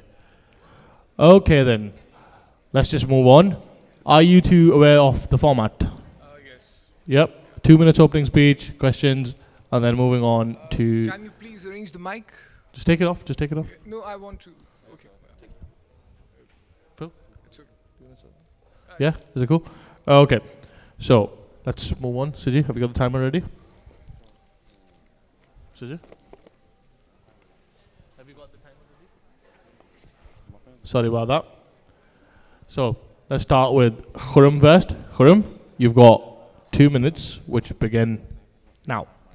Hello fellow students, my name is Khurram. I am a final year student and I'm studying to become your Academic Affairs Officer next year. I want to draw your attention to the key campaigns I will deliver during my time as your academic officer. These campaigns have been decided based upon feedback from my fellow students, informed by my own experience of studying at the University of Bradford, as well as national changes in the higher education system. I want to be very clear. These are campaigns I will deliver, and campaigns that are aimed at facilitating your academic progression at our university. The first one of those are mental health training for personal tutors. I am sure we all know someone who has suffered from poor mental health and received very little support from their tutors in return. My investigation shows that personal tutors receive very little mental health training, so they lack in understanding to identify mental health issues and know what to do about them. This is a growing issue which needs to be addressed. I will address this with robust compulsory training for all personal tutors. The second of those points are to improve and streamline feedback, which has been suggested in many hustings before in my previous years. Despite policies being in place, the method and time taken to provide feedback vary widely across different courses and faculties. The quality of guidance provided in feedback also varies, and so this needs to be resolved to help students develop and succeed. When you get your 30 feedback, seconds. do you know what your tutors want you to change? And no, this is not the case. That's the third one is a student rep training. And the fourth one, the most catchy one I want to get onto quickly, is introduction to lecture capture. It's been said many times in hustings that lecture capture is something which we need. Our vice chancellor says we are a technology university. However, it is disappointing that we are yet to have a lecture capture facility for our students to succeed with their lectures recorded. And all of these manifesto points are aimed at improving your academic.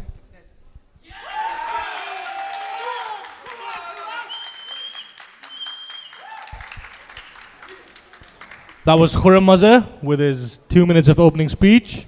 We'll be moving on to the next candidate, Abdul Wasi Khan. Wasi, Wasi, just try speaking. I want to, just... Yeah, it's fine. He's done it. I think it's, thank you. Okay.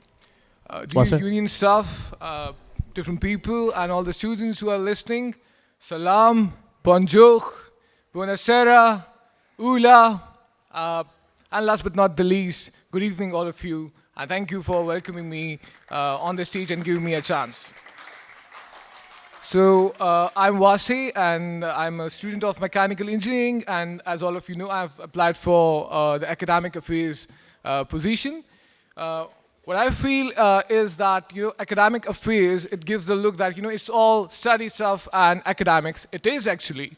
But I feel it's more about how you represent students' opinions and how you convey the messages to different people and to the authorities. And with the experience that I have with different debating societies, with various clubs, I feel I can do this. And I know that I'm self-praising right now, so I will go straight into my manifesto and the key points of what I want to achieve. So the first thing and the most important thing that I want is that we have to create industry ties with multinational firms and large companies, because right now I feel students don't have a lot of opportunities. They don't find a lot of projects with with their MScs and with the BScs and everything. So I would want these companies to come here and support our students and give them good career prospects and various opportunities. The second thing is... 30 seconds, Wasi. Okay, the second thing is I want to give more representation to the postgraduate students, because I feel they're very important and they contribute a lot to this university, and they should be given more voice. Last but not the least, I would say that student reps, I would give them more awards or stuff like that that could encourage them and make them do their duty in a better way. Thank you all. Thank you. Thank you. That was Abdul Wasi Khan running for Academic Affairs Officer. What did Hasbin used to say? Academic. Okay, sorry. Moving on. Shout out Hasbin if he's around the building. Okay. Moving to the first question for both the candidates. That is, why are you running for this position? Wasi, you've got 1 minute to answer this question. Okay, I'm running for this position because I'm closely working with the IMechE, that is the Mechanical Engineering Society, and I feel that we have little opportunities with industry, and my key focus will be to make those industry come to this university, give the students opportunities, and that will be very good for their career. So, in the last month there was this event, Bentley Bentayga, by the Bentley Motors, and that was because of IMechE, and people were coming there. So I would like to arrange different events, and in every field, in every specialization, and give students more opportunities. Thank you. Thank you, Wasi. Khurram, you've got the same question. Why do you want to run for this position? I'm running for this position to bring about change within the education system in the University of Bradford. One of the main things that we have is that our feedback and our kind of suggestions are not being heard in the educational background within the institution, within the university. We need to bring about change. The student lifestyle needs to be easy. It needs to have a flow, and this is the only way we will succeed with achievement and success. And that is that we bring about change within the way we are taught, in the way we are approached, in the way we put forth our ideas in an institutional point and manner. Thank you.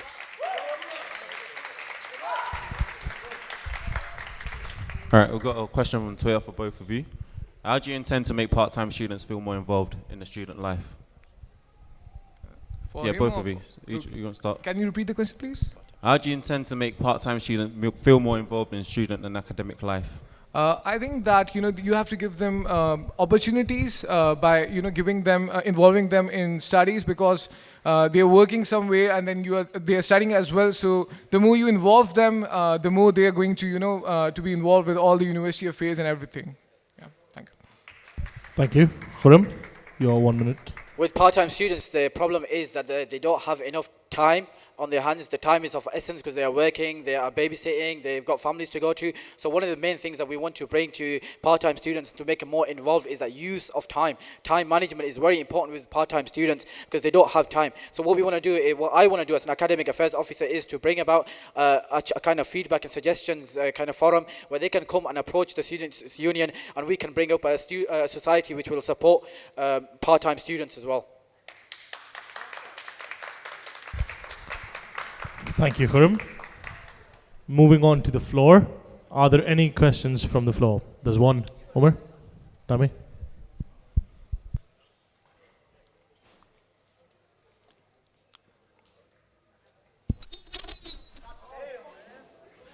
Forgive me. Little background before my question. I was running for this position, but a lot of things happened during my course. I finished my master's in engineering last July, and I moved into the faculty of life sciences. I'm a student rep of the skin science and regenerative medicine. I'm also a faculty rep of life science. What I realized while undertaking the role of student rep and a faculty rep, the staff-to-staff relationship is terrible. Moving from engineering to life sciences. In engineering, I didn't understand why there was so much discrimination between engineers and scientists, but now I understand, and it's very appalling to know that the scientists are so stubborn to not get any change. So what are you going to do to bring the faculties together to actually teach them to understand each other's protocols? Because life sciences is so disappointing. I'm so impressed with engineering. Coming to life sciences, I don't believe I should be paying the same school fees as engineers. Dami?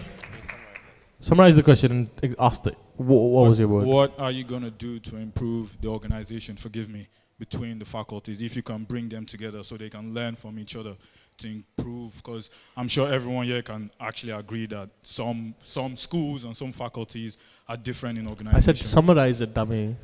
What are you going to do to improve the organization between the faculties? Thank you, Dami. Thank you. Khurram, go first. 1 minute. One of my points on my manifesto is for student rep training. I am also a student rep for the integrated science course here at the university. As a student rep, I know when you go to SSLC meetings, many reps feel intimidated with those staff, at times bullied by staff. It can be a challenge to put forward. I want to ensure advocate training is given to student reps and students in general to hold staff to account so the changes you want are clearly put forward. So faculties and reps and the staff should go to other faculties like the engineering department and conduct an internal survey or a kind of feasibility studies on how we can improve the life sciences department as well as the engineering as well. Thank you. First of wait. Thank you, Khurram. Wase, your 1 minute starts now. First of all, being an engineering student, I'm really interested in the life sciences and basic sciences. I think it's a very fantastic field, so you can't say that it's not good. And it's more about cohesion between different technologies on how you change the mindset of different people. So if I'm an engineer, that does not mean that I'm the better person. Maybe some other person is extremely good as well, but he's doing a different job or he's doing a different thing. So I feel that we could arrange seminars and stuff like that could increase awareness in people and make this society a cohesive society. Thank you. Thank you. Are there any more questions from the floor? There is. Hello. I'm going to stay in my seat this time, but this is a question for both of you. Why do you think we should vote for you? What makes you perfect for the role that you're going for? Okay. No. Okay. So wait. Was the question to both of them? Yeah. Khurram, you go first. 1 minute. So why I think I'm the best suited person for this role is because I have experience from other faculties, from other. I work for a local community centre in Keighley where I work with educating the young people attainment levels within our local town. We try to help and support students, especially young people from GCSEs to A levels. I can bring those qualities to this place here, as well to the university as well. As well as that, I am also part of a project coordinator for a local charity, Intuition Foundation, which will help me to build that rapport with students, take on feedback from students and achieve what is needed for students here at the university. What's it? Your 1 minute starts now. So I feel that it's about how you connect to different people, and personally I connect to people very good. I want to make friends, and I go into the public, into the students, and I want to ask what problems you have and what are the issues. So I think connection to the people is extremely important, and I think I can do that with the background that I have and the experience that I have. And secondly, I feel that the connection with industry and with multinational firms is as important as anything else. And with my experiences in this sector and with the cause that I'm very passionate about, I think 20 seconds. I think I can make a good candidate. Okay, thank you. Thank you. Are there any other questions from the floor right now? Okay, the two. So we'll go Dami first, and then Sharon. Okay, back to me. You didn't really answer my question. You dodged it, but that's cool. You don't have to. Anyways, if a student comes up to you with a problem, you take it to the dean, you take it to the academic affairs, you take it to the pro vice chancellor, and nothing can be done. What do you do next? Both of you, what do you do next? Okay. If you take in the students' complaints to everyone you could, and nothing can be solved or done about the problem, what do you do next? What do we do next after the complaint has not been solved? Yes. We come back to the students and we take more feedback, and we start a campaign to address the issue on a local scale in the national media, and we make sure that our voice as students is heard. If not on campus, if not here with the institution, we go out to the national media and we make sure that our voice as students is heard, because we students pay a fees, and we should have what we gave. We should get back what we've given. The £9,000 that we gave, we should get the quality from that money back as well. So if our voice is not heard, then what's the purpose of the institution itself? So we should go and fight our case as long as we get heard. Thank you, Khurram. Wase? Sorry, I couldn't say this. Guys. Once you've been asked a question, just wait for us to put the timer on, and we'll tell who answers first. Okay. Yeah? Cool. Okay. Wase? Can I start? Okay, thank you. Sorry for not satisfying you earlier, but I would make the case such that there is no need of coming back. The case should be so strong that when you send that case to the high authorities, they shouldn't send that back. So the way the case is built, that would not you would not need coming back to. And if that is the case, we would go again to the societies, to the authorities, and with an improved case. So I hope I answered your question. Okay. Thank you, Wase. We have a question from the floor again. Okay, so this question is directed to Khurram. Sorry, I don't know how to pronounce your name. You mentioned early on, student rep. You want to change student rep training. What exactly do you think is wrong with the current training that goes on for student representatives? At the moment, sorry, can I start? At the moment, we have an issue with student reps that they're not being heard by faculty staffs and by the course module coordinators or course coordinators. What we want to do is we want to give them adequate training before they start their role. We can get them together and make sure that they're given a kind of a code of conduct which is in place for students for staff and students to agree upon, and then we implement that code of conduct as well. Yes, there is a chart of Bradford, Team Bradford at the moment, but is that really being implemented at the staff level in the meetings as well? Some students feel intimidated to speak up. I've seen it in our life sciences department. Some students don't have the courage to speak up in front of their module coordinators, in front of their course coordinators, because they are afraid. So we want to put that power back into the students so that they can address concerns in a public forum. Thank you, Khurram. You have a question again? I used to be a student representative myself, now a faculty representative. I think there is actually a training that goes on. So do you want to change the way the training is delivered, or what is it exactly? That's where I'm not getting you, because I think there is a training that goes on. I want to change the content of the course, the training that has been given, so that they have an adequate paperwork, a handbook to actually address back to, so they can, if there are any issues, they know the format of where they can go back and how they can access the information if there are any issues. So that yes, the course, the content of the training will have to be changed to develop with the student rep feedback, because at the moment, when you take on board what students think, what matters to students the most, and implement it into that course or that training itself before they go out and address the issues of other students on their courses as well. Hope that answers that question. Thank you, Khurram. There was a question from the floor. Yep. Umar.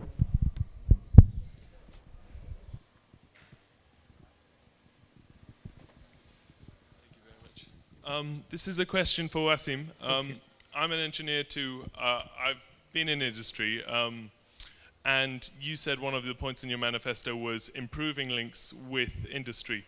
Now, being in the engineering department, from what I've seen, there's so many, and I agree that it's one of, if not the most important part of being at the university is having links with industry. But if anyone talks to Roy Christian or any of the resources that we actually have available, there's so many, so I'm just wondering what your plans were for adding more or making them more accessible. Thank you for the question. I feel that, first of all, Roy Christian is a very wonderful woman and she's doing an amazing job, nothing taking away from her.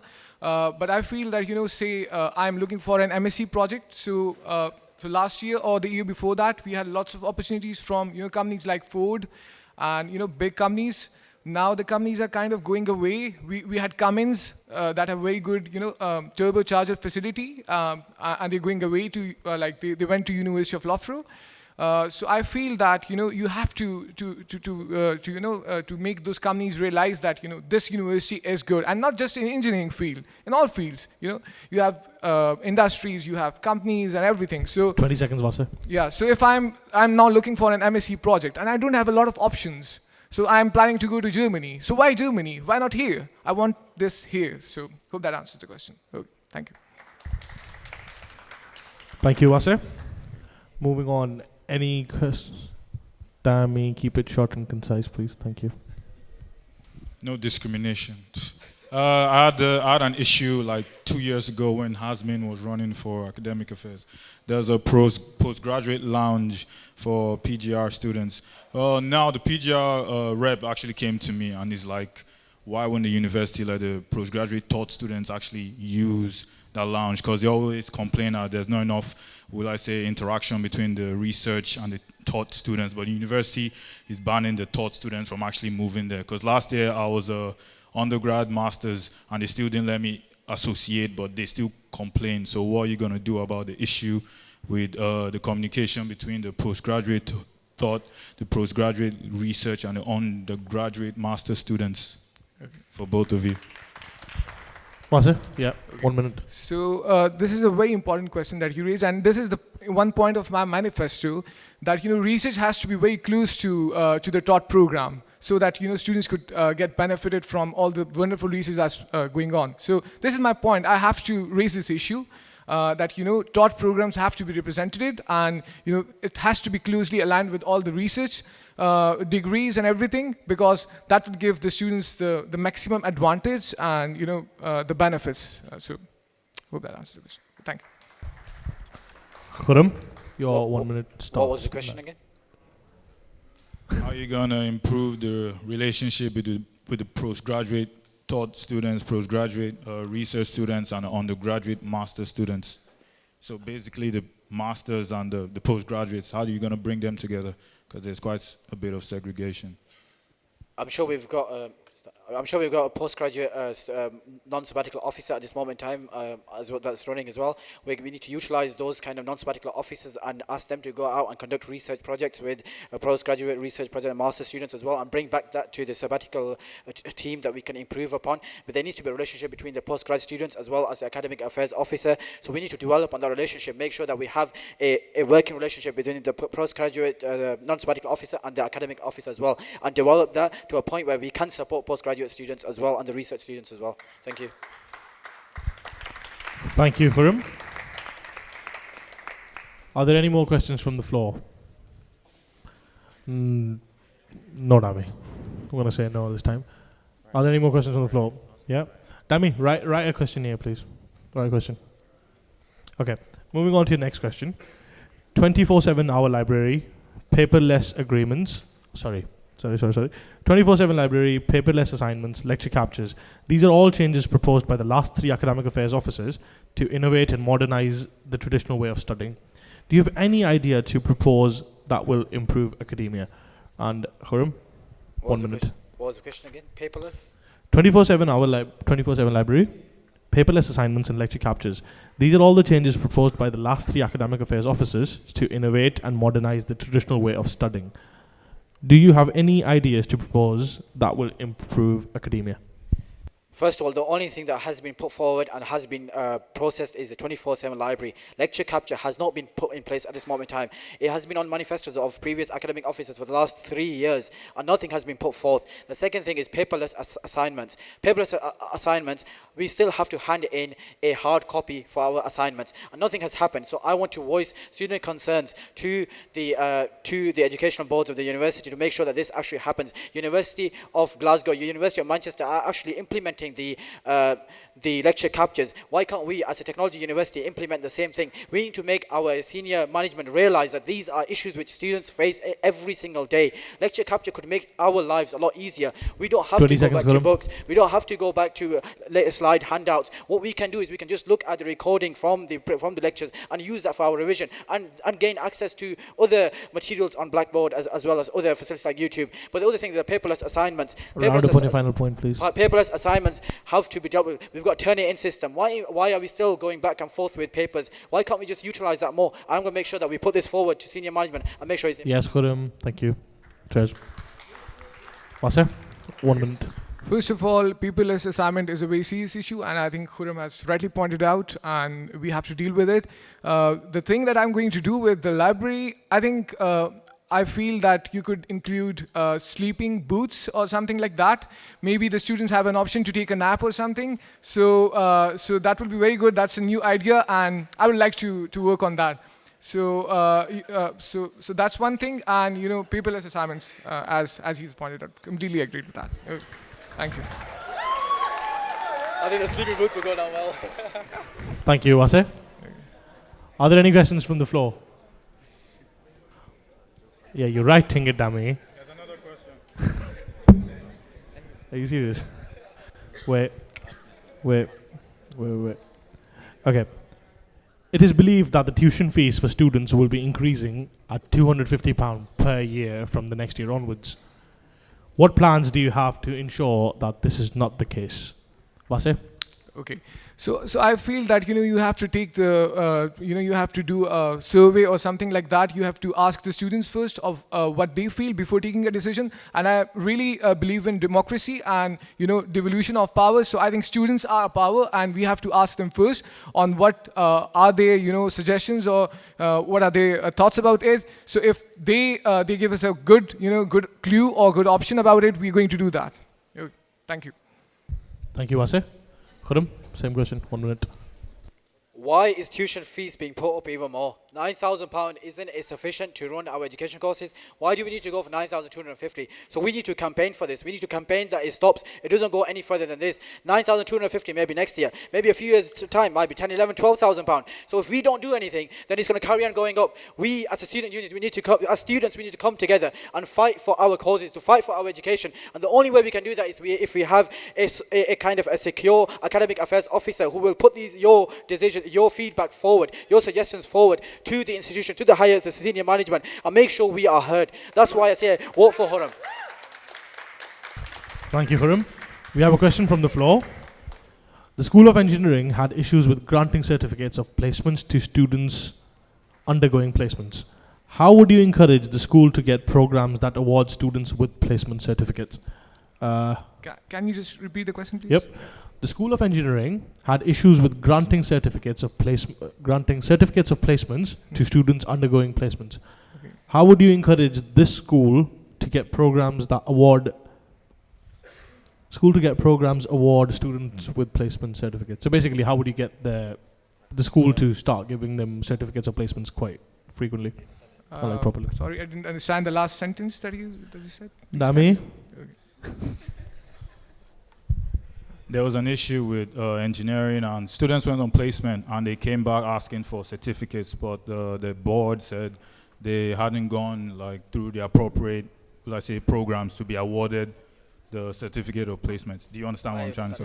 So how will you help students who have actually done this but were not given the certificates, or how you prevent this problem from carrying on? Thank you. Thank you, Dami. Wasir, 1 minute. Okay, so I feel that it's a communications issue. So if you communicate with authorities, I'm sure if you do it the proper way, they're going to give you the certificates. Nothing, if we are there and if we are working there, if he's working there, if she's working there, and if I'm working there properly, I don't think you will have a problem. Thank you. Khuram, 1 minute. I actually disagree. I think you will have a problem because you're going on a placement for a year. From what I understand from the question, you're coming out with a certificate. It doesn't go into your transcript from what I understand. It comes out as a separate certificate. Why is this happening? Why are we going on placement and still paying the university for that year? Why can't this be part of our degree? Why can't it appear on our transcript? We have a student in our unit, in our course at this moment in time, who went on a placement last year and he's not being documented. He's not going to get a full-on transcript with that placement in it. Now, I fought for this case in the SSLC meetings, and I was given no kind of answer to this, what was going to happen. So we need to actually go, as an academic affairs officer, I will make sure every student's voice, especially those that are on placement, to be heard, because they are not here to fight their cases. We have to be here, and we have to help them.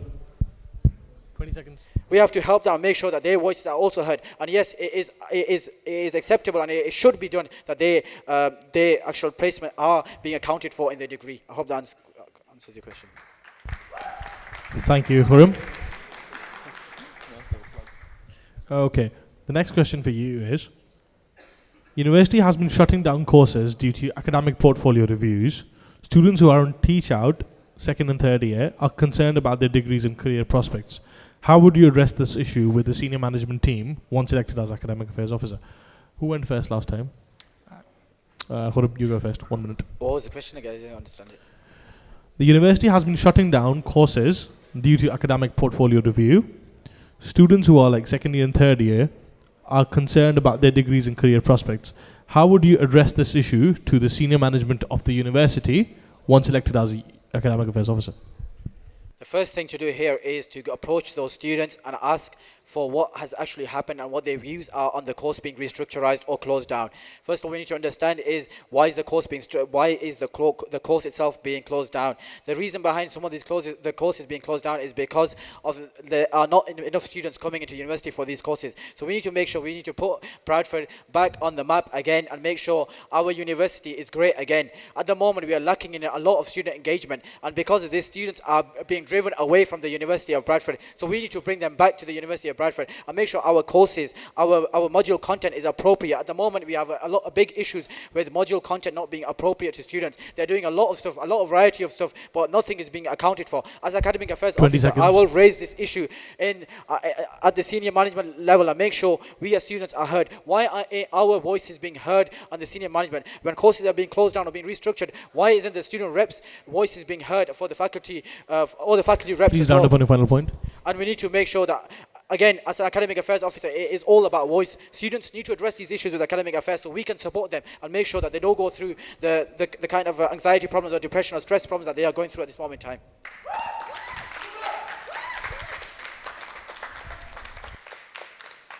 I think, first of all, it's a very important issue that Hamza pointed out. When I was coming here, I applied to a different course, and when I was here, the course just changed. So it's a serious problem, and you have to talk to the management, to the students, and before reaching a consensus. And I think you have to talk, and that's the role that has defined for us. That's how you engage with all the people and find the best solutions. Okay, thank you. Thank you. Are there any questions from the floor? It's just the two of you every time. Sharon first and then Dami.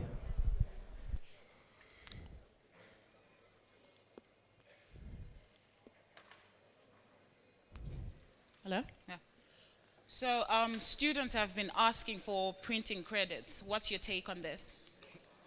For what? Printing credits. Library, like, you know how we pay for our printing?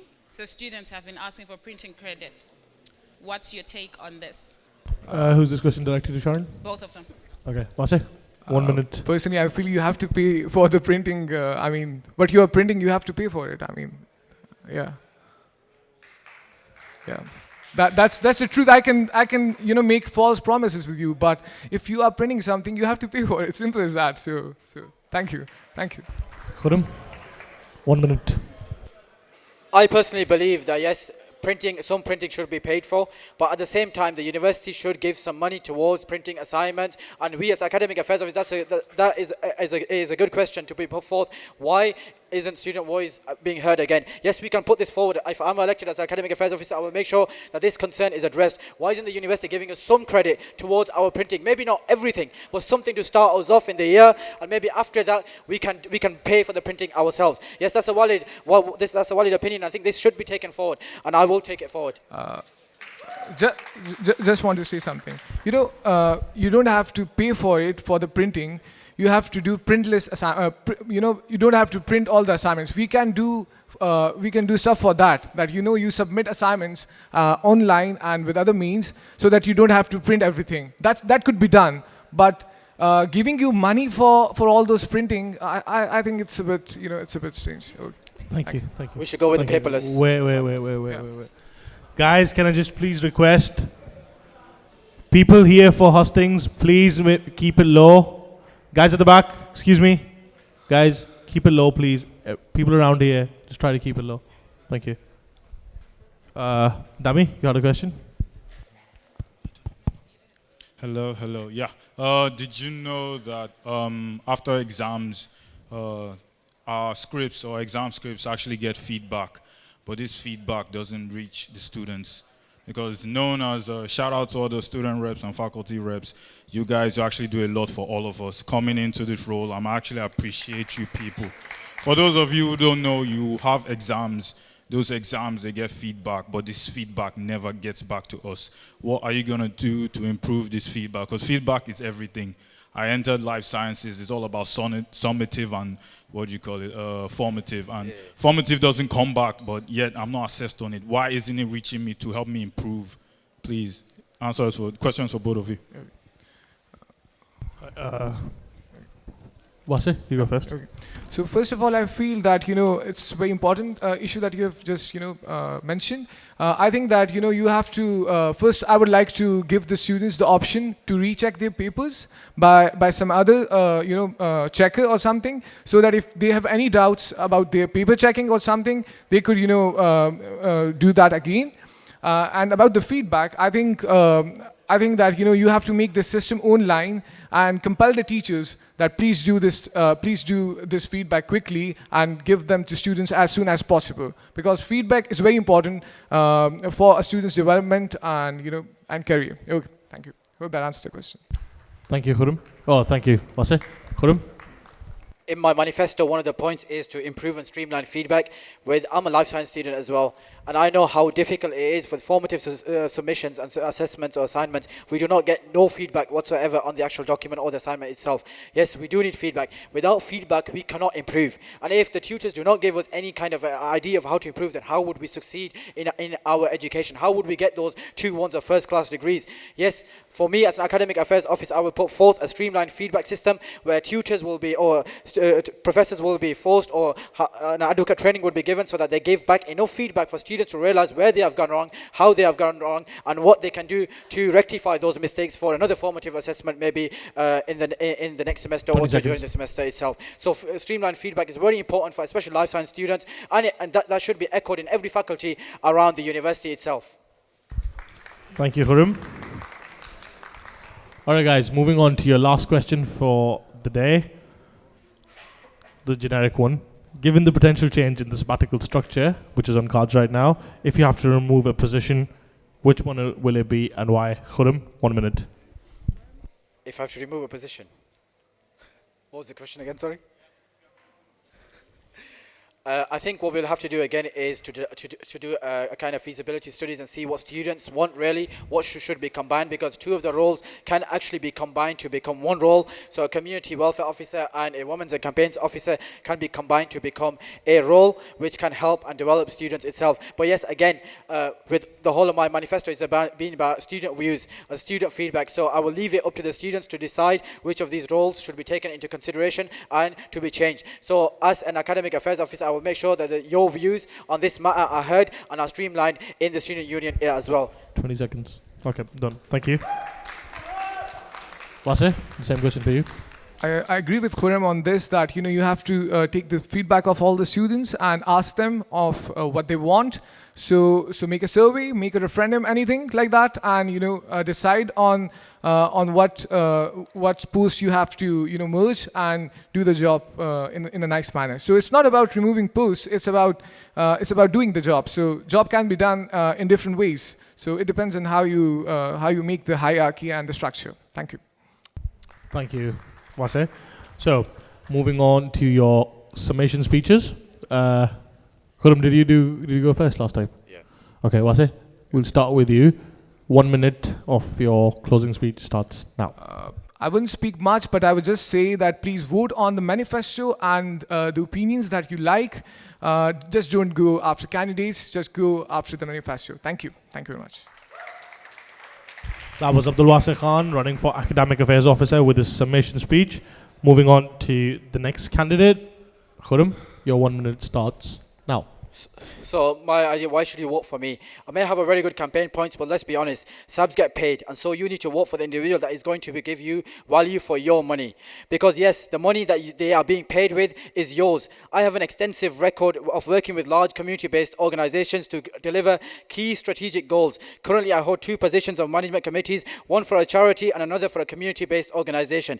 I have held these positions throughout my time at university, and I've continued to succeed in my own academic work.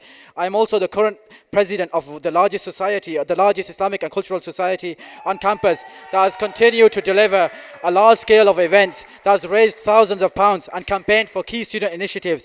I will use all my contacts within the region, all of my expertise and all of my skills to deliver a tangible outcome, improving your experience as students. Don't vote for false promises. Don't vote for a lack of experience. Final point, Khurram. Vote only for a candidate with a real life track record of professionalism and achievement. Vote for Khurram as your academic affairs officer. Thank you.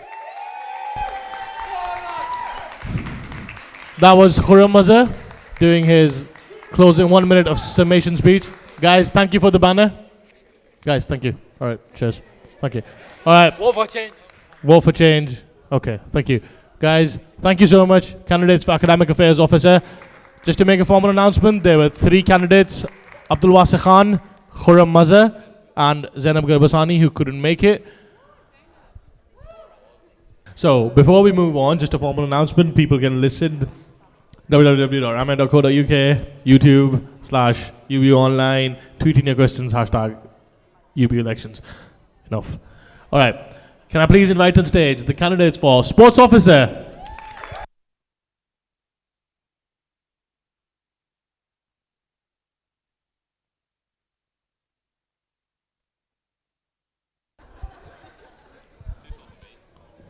we have on stage right now Lance Jackson,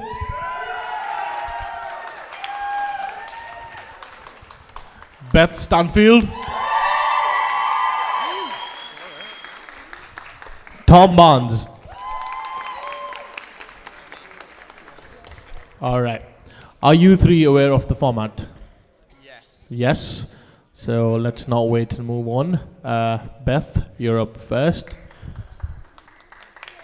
And your 2 minutes begin now. Hi everyone, I'm Beth and I'm running to be your next sports officer. I have 5 visions that I want to implement next year as your sports officer.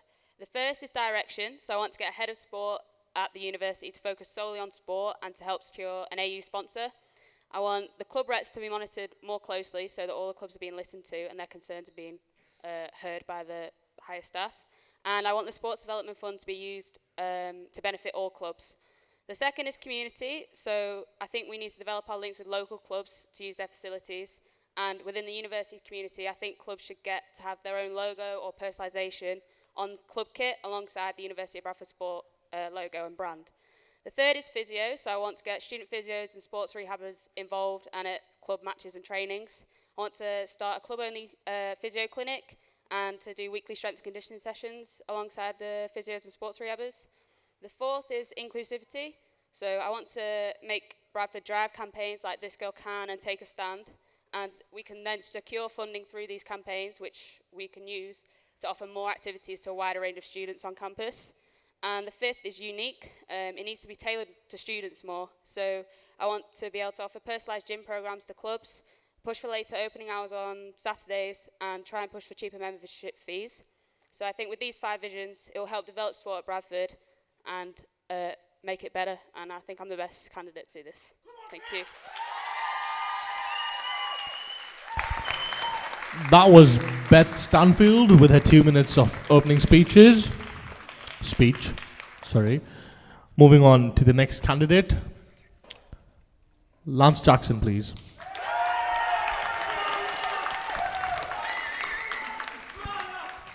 Two minutes, Lance. Begin now. You're right there, guys. So if you didn't hear, I'm Lance Jackson, and I'm running to be your next sports officer. I believe I'm the person for this because I have the knowledge, the experience, and the passion to make a change. Oh, sorry, I thought that went off. So the way I'm going to do this is by using the experience I've gained through 6 years, or 6 years worth of exec positions, 4 in American football and 2 on the AU committee itself.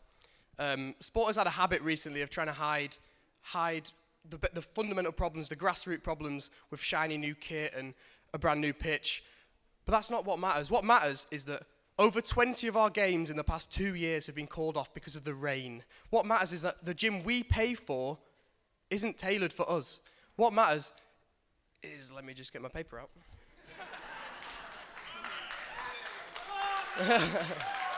Guys, chill out. So what matters is that we use a one-size-fits-all policy to implement over all 36 of our sports clubs. What matters is that large groups of students who find sports inaccessible. That's just not fair. To do this, I implement another Jackson 5. I know it's a bit of a joke, but I've got 5 key areas I'm going to focus on. So the first one is these grassroots problems. We're going to eliminate all the grassroots problems and get a strong foundation. Tailor-made development plans for every single club. We're going to look at the gym, unique gym. Find out whether it's actually value for money, because in my eyes it's not. We're going to look at rewards and recognition systems, and then we're going to push, as always, for engagement and participation, and make the landscape of sports represent the landscape of Bradford University, which celebrates diversity, it celebrates inclusivity.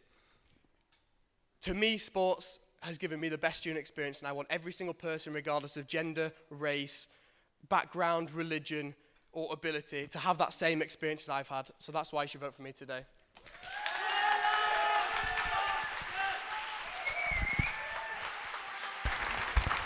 That was Lance Jackson with his 2-minute opening speech. Moving on to the next candidate, we have Tom Barnes. Tom, your 2 minutes begin now. So my name's Tom Barnes. A bit about me first. I'm a third-year biomed student. I've been taking part in sports here since my very first Freshers Week. I've now become a captain of a rowing club, and I'm your AU Council rep for this year. Last year, my rowing club got proposed with a 75% budget cut. And I created a business plan basically to make this work. I've set up a working relationship with York St John SU to make sure we can use their facilities for free to make sure our club continued. Furthermore, this year, I applied to host Books Indoors rowing competition. It's the first Books national event this university has held in, well, recent memory. I worked alongside Books and our NGB British Rowing, formed a great working relationship with them, and we pulled off a really amazing event. Books commended me on how well the event was run and sought to work with us again in the future. I've pressured the recent sort of systematic mismanagement of the AU to improve. I'd give an example of Dan Bacon. We had a great asset there, totally misused as an admin staff. Also, we've got staff members making decisions that we really shouldn't be doing. We're far too involved in the decision making of our AU, I think. It's this experience that I think would make me suitable for the role of sports officer. My manifesto focuses on three main areas of greater support, greater participation, and greater performance. I've proposed realistic and achievable changes that I think could make our AU stronger. 30 seconds, I Tom. believe I'm a candidate with enough drive, determination, and dedication to deliver these changes. I plan on utilising the full power of a students' union to make sure sports are better off. What sports need to excel, they'll get.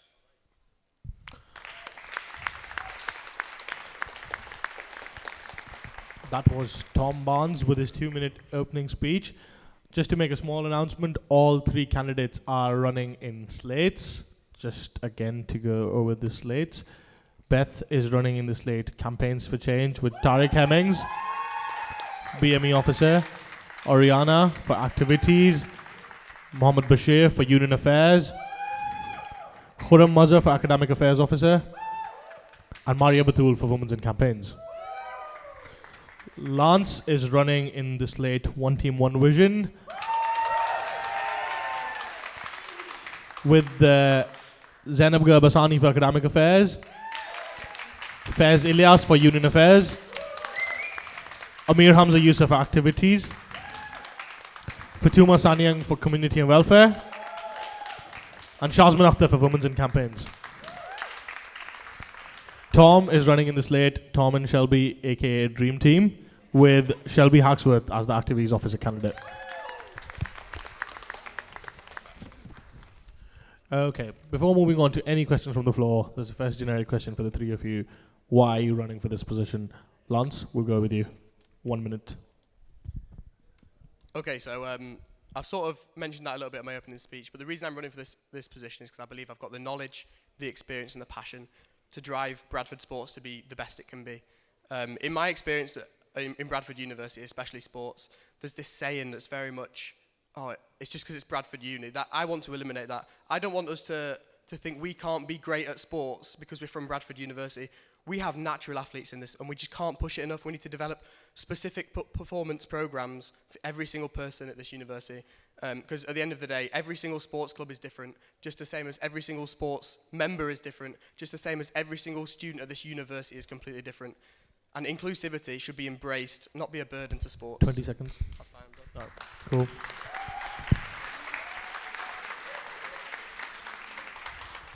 Beth?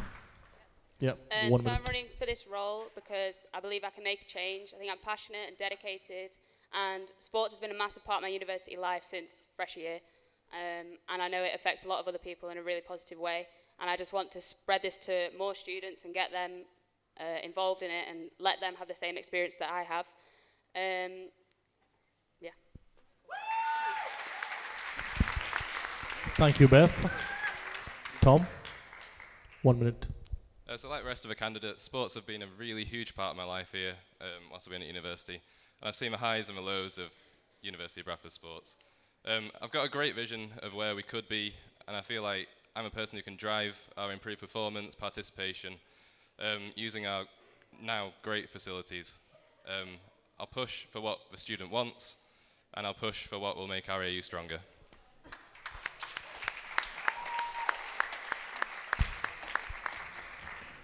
There's a question from the floor for all three candidates. As a Muslim student, despite my interest in sports, the alcohol-based socials prevent me from engaging. This is the issue for a large amount of students at this university. How will you address this? Start with Tom first. I'd say they're absolutely right. I think most social events in sports are alcohol-based. I do know a lot of clubs put on a lot of non-drinking socials as well, especially women's football. I know you guys do loads of those. As sports officer, I'd push to make sure that every club had at least one a month non-drinking social event to include those non-drinking members. Thank you, Tom. Lance? I just assumed there'd be an order, but... I like to change. So this culture has been brought along in many years, and I honestly believe that the fundamental is never going to change, but you've got to understand that the majority of sports teams nowadays will have people who attend these drinking socials as non-drinking members. I've been in the American football team. We're a very diverse team. I have people not drinking because they're athletes and they care about what they put into their body. I've had people drinking because of their religion, not drinking because of their religion, sorry. And I honestly believe that people can get involved at any point in this, because the Wednesday night socials are about having fun as a team. It's not necessarily about drinking and getting smashed. That's just a byproduct of having fun. 20 seconds. I had something else I was going to say. Oh yeah, so non-drinking socials, every single team does that as well. So they go paintball and stuff like that. And I think it's just advertising it a lot, getting the team to bond in different ways. Thanks. Thank you, Lance. Beth? So I think the drinking culture is quite rooted within a few clubs, and I don't think we can take that away from them completely, but we do need to make it more inclusive for everyone. So there's a campaign run by Bucks called Take a Stand, and one of their 8 themes is about alcohol abuse, and they recommend having a charter that each club would sign to have like an X amount of dry socials a semester. So if that's something we could implement here at university, that would be something that can include everyone, and we could really push for that. And I think it's about highlighting the non-drinking socials that clubs do to make more people aware that actually it's not all about drinking, and we do other things like go bowling, go for food, go to the cinema, stuff like that. 20 seconds. To make sports a place for everyone and where everyone can feel welcomed.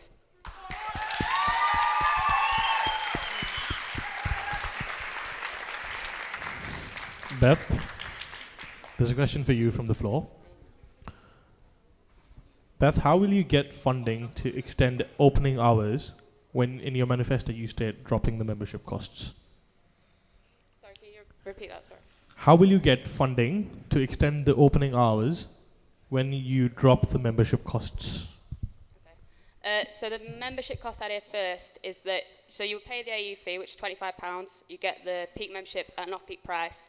But what I was thinking with this is we could just do it for like an introductory offer, so for like 1 week only, which would be an incentive for more people to sign up and get that deal in that week period. Equally, I think clubs should have better links with their national governing bodies, because it's a really good way to get funding for their specific club. And if we can do that, then the development fund could be used to pay for the later opening hours if clubs could have better funding from their own national governing bodies. And then with campaigns like This Girl Can, there's a lot of funding through that. So if as an AU we can push that campaign, 20 seconds. we can secure more funding through that as well, and maybe use that to push for later opening hours too.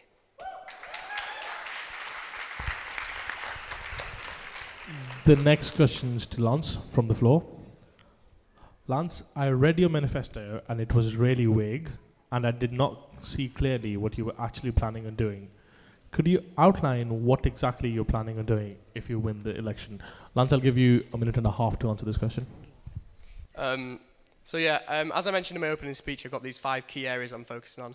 I'll go into detail about one of them, or 1 or 2 of them. So, in terms of the performance side, every single student at this university will come into the sport at a relatively low level. Some obviously will come higher, but on average it's quite a low level.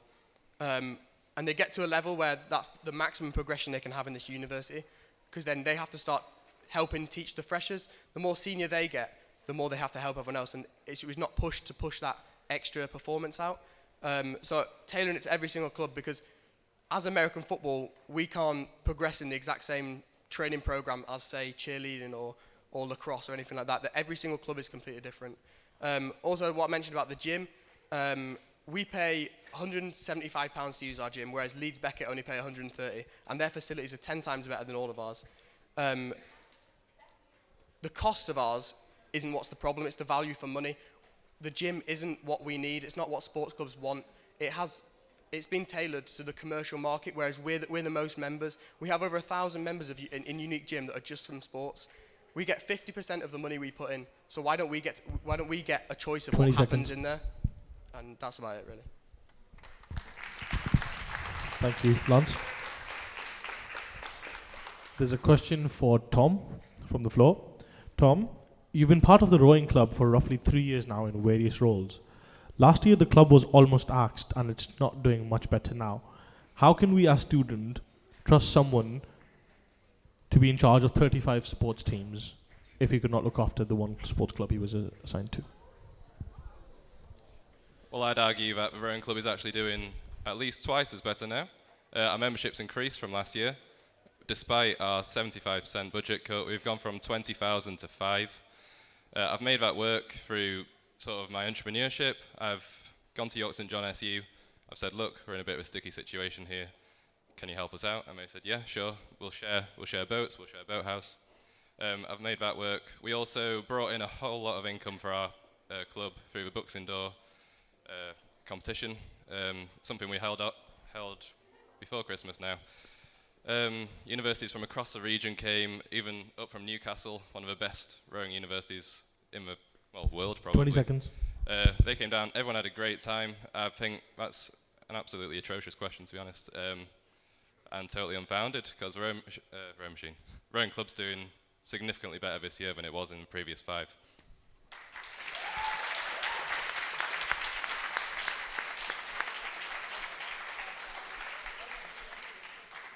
Thank you, Tom. There's a question from Twitter to all the candidates. What are all three of you planning to do to improve the AU exec training? So we'll start with Beth. Yeah, a minute to answer that question. So to start with, I think I would ask the current exec what they thought of the previous year's training, what areas they would want to see improved, if there's anything they'd want to add or be taken away that they think is not useful at all. And basically base it off the feedback we get from the students. And if there are any areas that they feel are quite weak, improve that. And it might be that we need some top-up courses throughout the year or something if people are struggling with certain areas. So I just go off what the students wanted, really.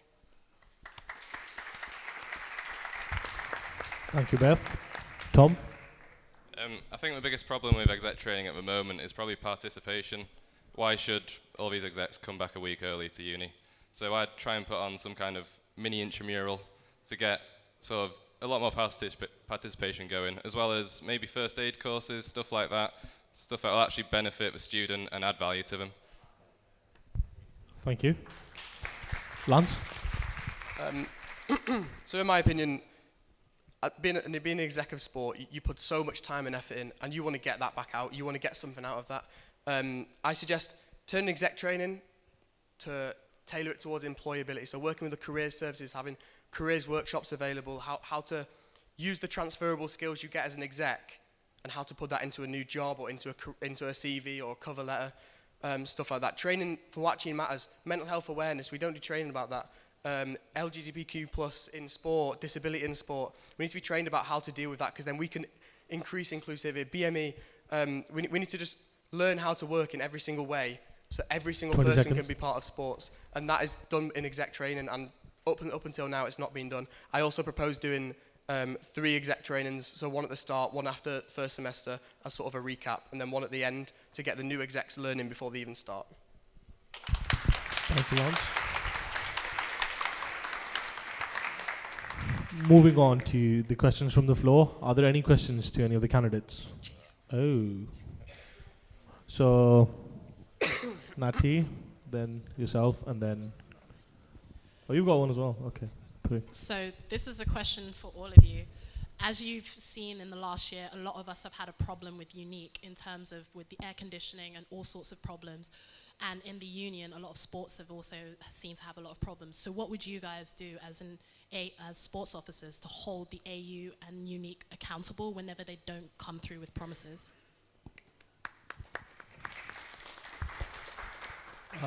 Lance, go first. 1 minute.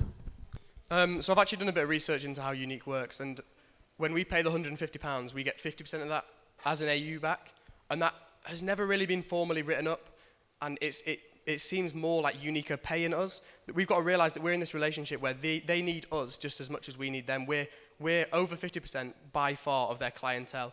They need to start tailoring it for us. We need a written down contract where we're in an agreement that they tailor it for us, and we will give them the memberships. Because at the end of the day, why should we carry on paying for a gym that's not going to turn the air conditioning down in the sports hall and we all sweat to death while we're playing? It's just stupid. We need to work on that relationship and get the best for both sides. Yeah, that's about it. Beth? Yeah, so any of these promises that Unique make, I think need to be written down in a formal contract, signed by them, signed by the AU, and followed up. And then anything that is signed needs to be fed back to AU Council so that all sports members are aware of what's going on, and that they can all feedback. And if something's not happening, they can flag it up, we can flag it up, and hold them accountable and try and implement some changes. Thank you, Beth. Tom? So this is something I've already been really working on with Katie Moore. You might have seen that survey I put out not too long ago asking about some feedback for Unique. So I fed that back to Katie. Unique is in the process of getting new equipment. The aircon shouldn't really be happening, but that's facilities apparently. So as sports officer, I'd just use the power of the SU to really lobby Unique into doing what we want, because we've given our feedback now and they should be listening to it. Before we move on, we've got a question from the floor. All of you have been active in sports for a number of years. If a sports member complains of a problem pertaining to discrimination or bullying, etc., how will you deal with the problem if the complaint is made against someone who is your friend/teammate? Will you inform your friend/teammate? Starting with Tom, 1 minute. I think the union has sort of guidelines for this sort of stuff. We've got the disciplinary committee, stuff like that, code of conduct. If it was someone I knew personally, I'd probably take a total step back from it and give it to another SAB to deal with, or potentially the VP of the AU, just so there's no conflict of interest really, because I think if there's discrimination, it needs to be sorted out, and I wouldn't be able to do that to my best ability as a friend of them. Lance? So the thing with me is I've been loads of different exec positions, and when I'm in that exec position, I believe in professionalism. If I'm as sports officer, I'm not talking to that guy as my best friend or one of my friends. I'm talking to him as a sports officer. If he can't respect that, then he's not correct in that friendship. If I'm in charge and I'm sports officer, he's not my friend.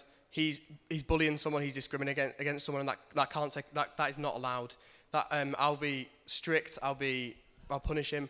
If anything, with your friends, I'd like to say that I'd be more like disciplinary towards him, because you expect more than that from your friends.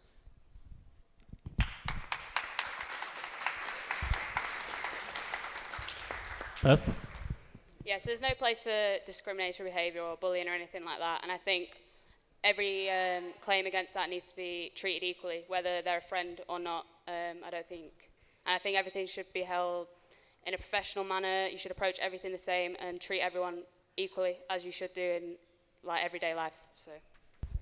Thank you. Okay, we had a question from the floor. Hi, thanks. My question's directed at Beth. So earlier on in your opening speech, you mentioned about the development fund. I think you said you wanted to make it more accessible to sports, but then you later said that you'd use that fund to potentially have later opening hours on a Saturday. So I'm a bit confused as to what you would actually want to use it for. Okay, so what I said was I wanted the development fund to be beneficial to all clubs, because at the moment we all pay into it, but we don't all see the benefits of it back because clubs have to apply to it. So if the gym was to open on a later hours for Saturdays using the development fund money, it would be a benefit to all clubs, because you could do training sessions in the gym later on at night. So it was just an idea, but other funding could be used to push that. Thank you. There was another question from the floor. Heather. Owen? Yeah, it's to all three of you. Sports is like a big part of like the nightlife in Bradford, and it is big. And we've moved away from the SU, and the SU is now like dying basically. And we've all moved to like certain areas elsewhere within Bradford, and we all know where that place is. How are you going to bring sport back to the SU and support the university that way?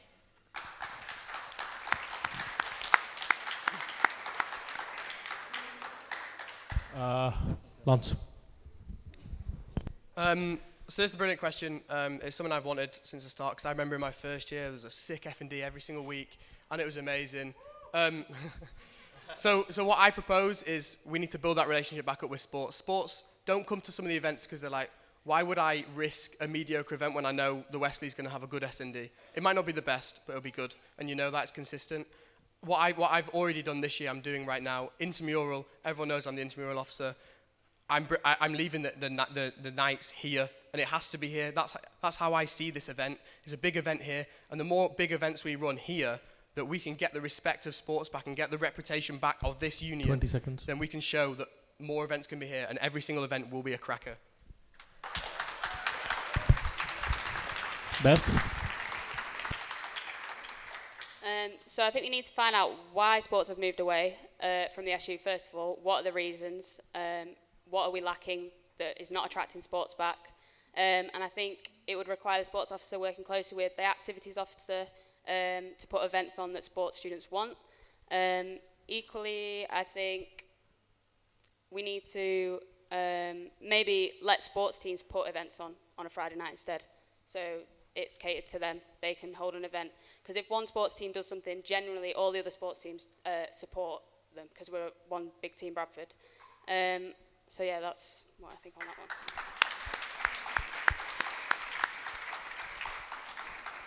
So I think the big downfall of the SU recently has been it's not owned by the union anymore. It puts no money back into the union.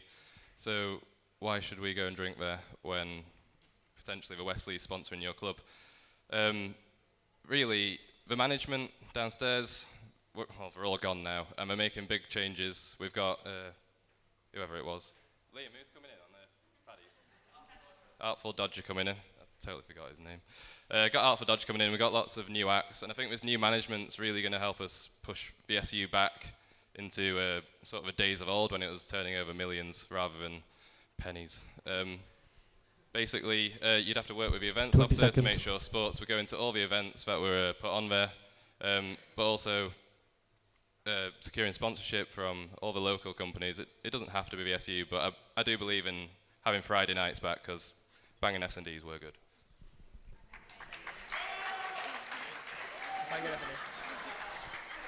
FND. Are there any questions from the floor? Did you ask before, yeah? Did you ask before? No? Okay, let's just go with Dami first. Then Joe, and then Dami. Thank you, Hamza, for that respect, finally.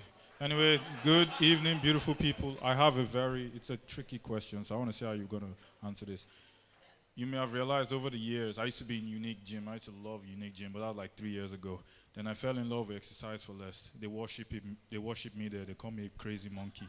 I'm a ninja there. So what are you going to do to actually get students back to Unique Gym? Because I know all the local gyms, Muscle Factory, Pure Gym, Rock Solid, all offer unique features in their gym. So what are you going to use in Exercise for Less, Unique Gym to actually bring them back? Shout out to Exercise, but Team Bradford. Tom, would like to go first. As we've all already discussed, really, we need to make our gym better value for money for the money we're paying. As Lance highlighted, you got universities really nearby with a much better value for money, paying much less. Refurbishment is on the way for Unique. I think we really need to push that through as an SU. Make sure it happens, doesn't get stuck in sort of middle management. Also, we need to make sure that students feel comfortable there. I know there's been a lot of women calling for more women-only sessions in a sort of free weights room, along those lines. I think Unique needs to put on more women-only sessions for those who feel uncomfortable lifting weights around, sort of a big, burly, sweaty man in the weights room. Yeah. 20 seconds. Okay, done. Cool. Beth? So we've got staff at Unique who are personal trainers, but we don't use their expertise to our advantage. So that's one of our manifesto points, to have personalised gym programmes for clubs who want them, because not all might. I agree with Tom on the revamp of the gym, especially the free weights room.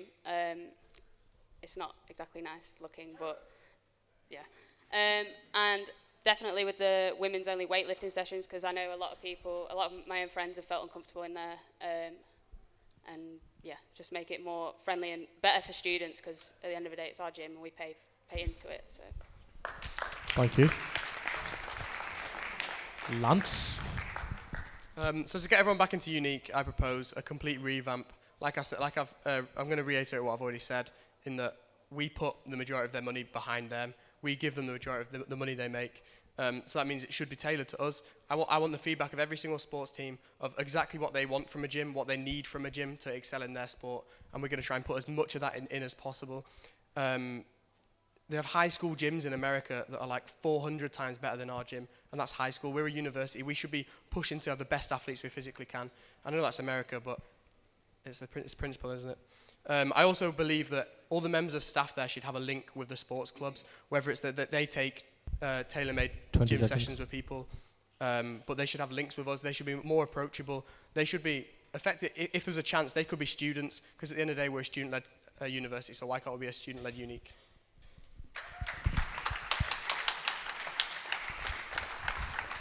There's a question from the floor. Is it working? Oh, is it? My question's for Beth. I feel like your manifesto, a large part of it is you're implementing physio, sport rehab thing to games and stuff like that. But I'm just more interested in how you're actually going to enforce that, because I know you'll probably know that probably about 75-80% of physios and SLs actually do sports themselves on a Wednesday. So like, I just don't think there's going to be the numbers there to actually do it. And as well as the clinics as well, the facilities really aren't there in terms of actual clinic time, clinic facility, stuff like that. So I'm just intrigued as to how you're going to enforce it really and implement it. Beth?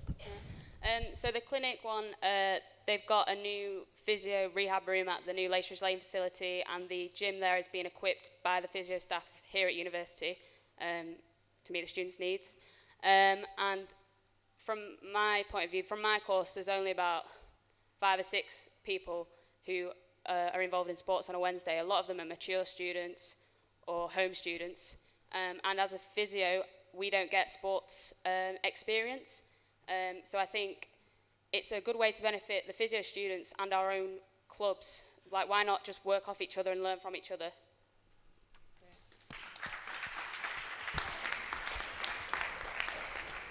We have a question here. The sports quality mark scheme was promised by the last sports officer, and he has not delivered on it. Is the quality mark system part of your plan, and how do you plan on implementing it? Just to make sure he's given this question in himself. So, very gracefully of Siji.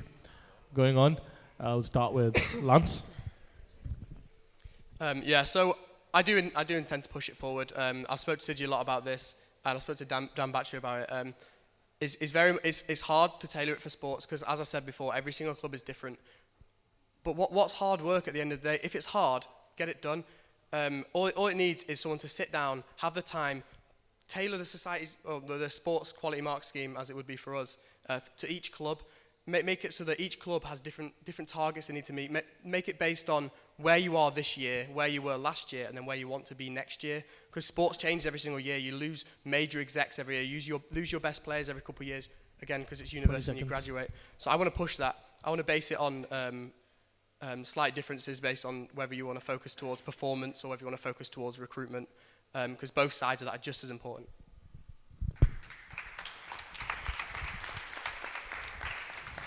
Tom? So yeah, you'll find implementing SQM is at the top, well, near the top of my manifesto. I believe it's worked really well for societies this year. They've gotten rewards for excelling, and it's incentivized basically performing the best you can. Also, I feel like, yeah, Lance is totally right. It needs tailoring for each sport. I know rowing's very different from American football and football. So yeah, we do need to take the time to sit down, maybe with the sports exec, maybe during an AU council, and see what people would want from it. What sort of perks would you want from being a gold standard club, and what incentives we could offer you.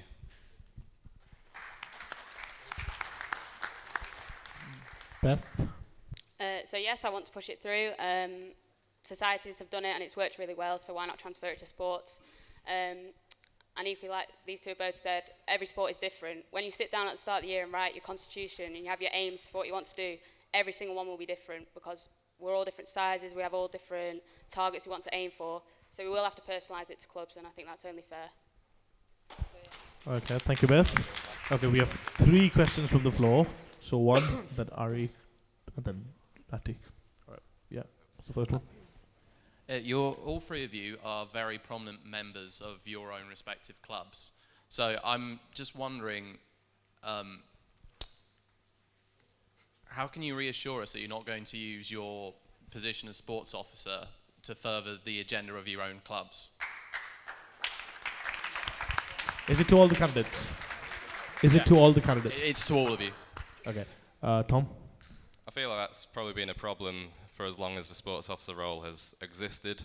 I don't think there's ever been a sports officer who's not come from the AU. So that's what the AU committee is for, and that's what the AU as a whole is for. You hold us to account. If you think we're giving any sort of preferential treatment to our home club, essentially, then you call us out during council, you call us out through your club rep, and that gets taken to our AU committee meetings. There's loads of ways you can hold us to account. You've got the council lay members, you've got your AU council reps. There's loads there to stop us, not saying that I would even try, but there's loads there to stop that from ever happening. Beth? So I'm a part of a few clubs like women's football, women's rugby, and I'm competing for snow sports on Tuesday. And I have a lot of friends who are in a lot of different clubs, and as Team Bradford, every single club matters. Whether you compete in books, you don't compete in books, whether you're the smallest club or the largest, you all matter. And I just think, as a sports officer, it's your role to represent everyone in sport fairly and equally. So it's a no-brainer.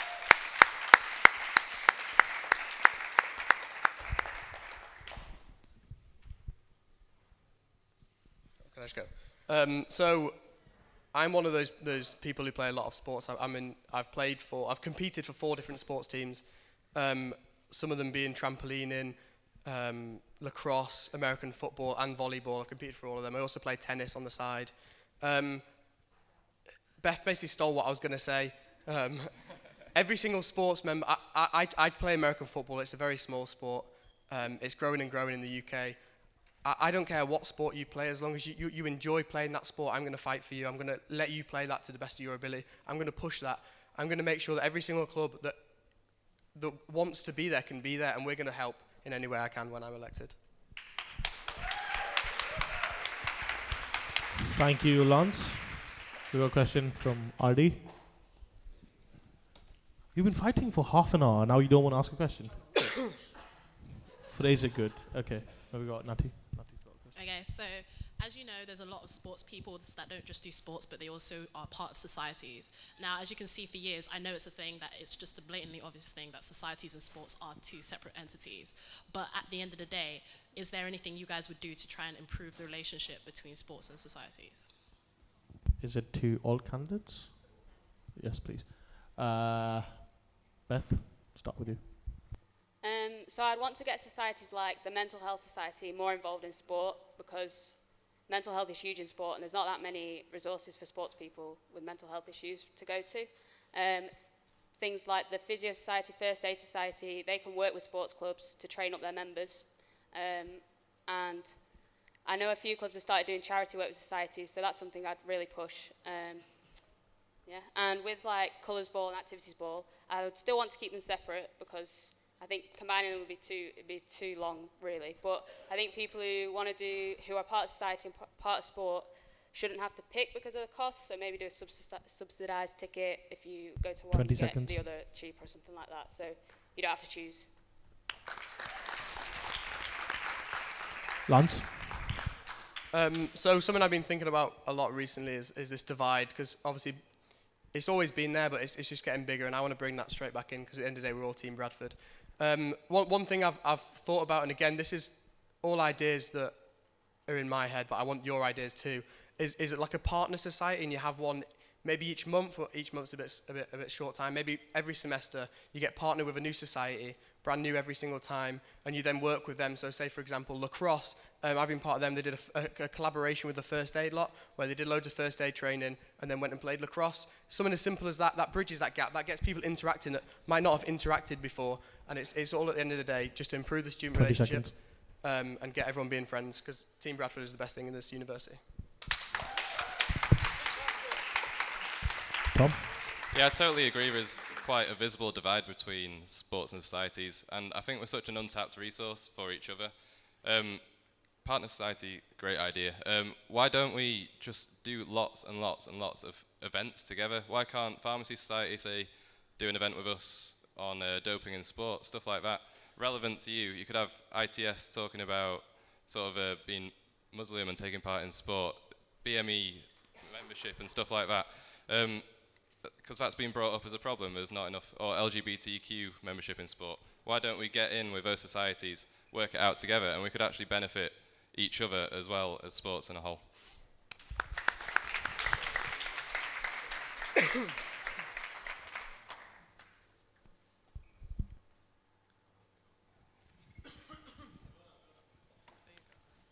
Right, sorry for the delay. I read all your manifestos and wish you all the best. But Lance, yours stood out to me.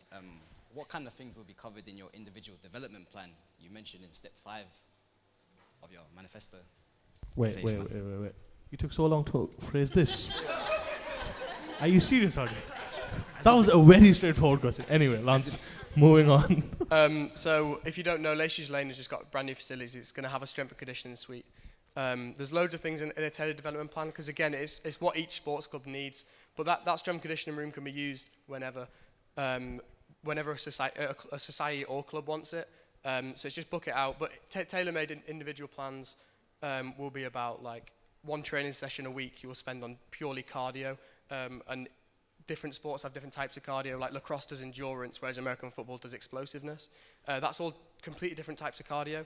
And then the same thing for the weights, realistically. Like there's obviously endurance weight training, and then there's explosive weight training. So it's tailoring it to that sports club and getting that performance plan exactly where they need. And as a club as a whole, coaching's different with every single sport. American football coaches are really involved, whereas maybe like tennis coach once a week and then let their players go and play the match. It's all about tailoring it to that sports club at the end of the day. Thank you, Lance. Sorry, Adi. Fatuma had a question at the back. Fatuma? As a sports officer, how would you support the other sabbatical officers in their field and making sure that they get the best possible support in their roles? Thank you. Who's this directed to, Fatuma? All of them. Okay. Tom, go first. Working together as SABs, big point.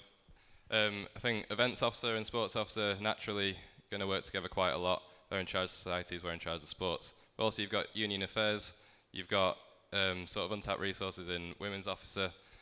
Work together to get more women in sport, work with a union affairs officer. Why aren't we lobbying the university for better sports facilities? Why aren't we using the academic affairs officer to make sure that we're still having Wednesday afternoons with lectures in? Why is that still happening? Yeah, we all need to work together and we can all benefit each other if we work together. Thank you, Tom. Beth? Yeah, so every single SAB role will cross paths, and it's about supporting each other to deliver what the students need from each SAB and their role and what they are going to promise at the start of the year.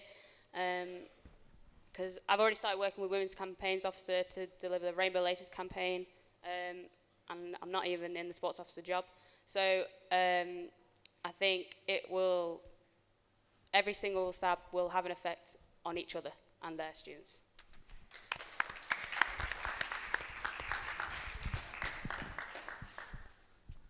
So in my whole experience of university, I've realised that sports as a whole is probably percentage-wise the most engaged area, and we can use that for the greater good. Working with women's and campaigns to run successful campaigns. If we're doing it about sports, I swear, like on average, that the percentage of engagement in sports is crazy. Academic affairs, we care about our university studies too. That's obvious. That's what we're here at the end of the day. Working around these, like Tom said, Wednesday lectures. We need that time to play sport. We can rearrange the lectures and stuff like that, working with them. And it's the same for everything. We're an engaged part of this university and the union. So let's use that. Use that to support things in Bradford, like community and welfare. Let's use sports to campaign against 20 seconds. verbal abuse and sexual harassment and stuff like that. That's what we're here for. We're engaged students. We want the best student experience, and we want everyone to have the best student experience. So that's what I personally would do. Use sport for the greater good. Has anyone not answered this question? All three of you have? Yeah, cool. Okay, Lance, before we take this question, I've got a question for you from Twitter.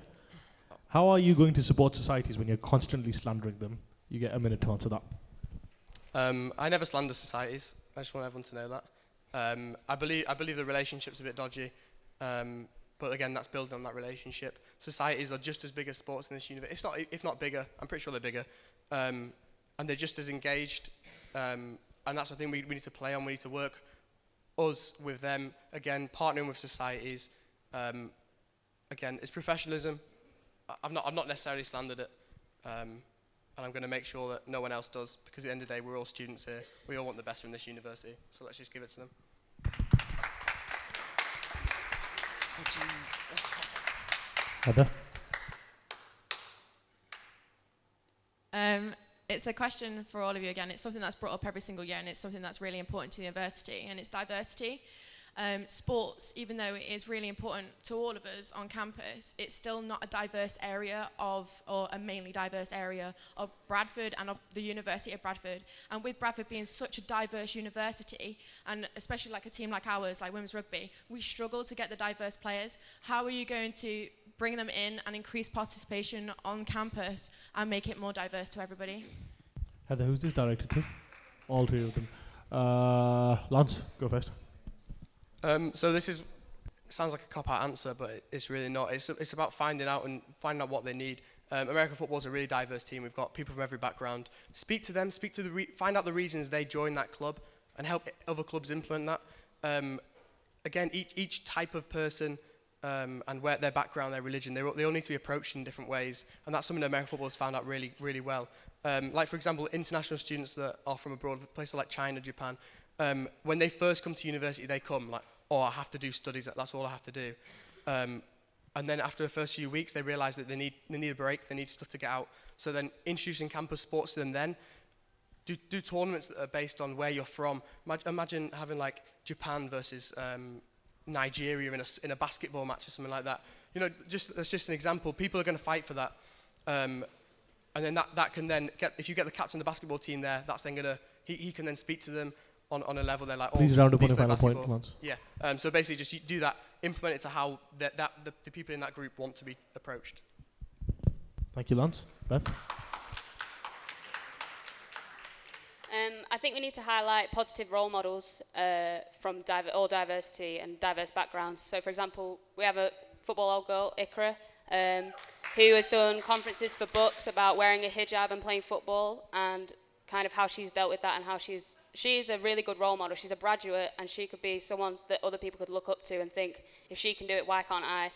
I think we could talk with the BME officer, with international students, officers and things like that, and find out the underlying reasons why maybe they're not joining sports. And if one sport is very diverse and you're looking to replicate that, go and talk to them and learn off each other. We're all Team Bradford. We need to help each other out, because if one sport has a good strategy, they could share it with another club and help them out to get a more diverse membership.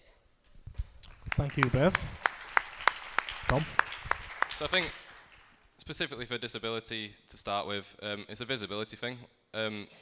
Rob Hartley started a lot of work to make sure this university is accessible to people who want to play sport. We've got Choices for All, who I've worked with when we hosted Books Indoors.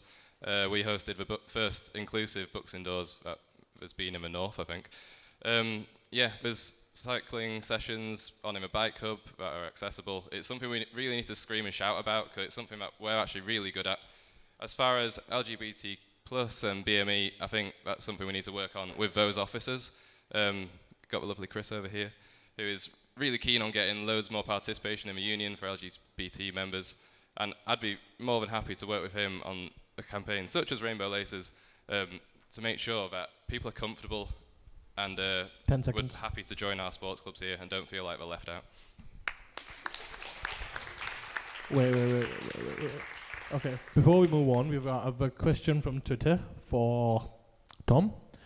In the past, you've had a very rocky relationship with sports, staff, and students. Would you say you will be able to rein in this aggressive behavior while in the role, and could you put the past differences behind you? I wouldn't say my my behaviour was aggressive, rather. I'd say I was standing up for what I believed in. I was pointing out the flaws in the SU, and people just weren't ready to accept that. I don't feel that's something that should be frowned upon. Yeah. Who asked that? Thank you.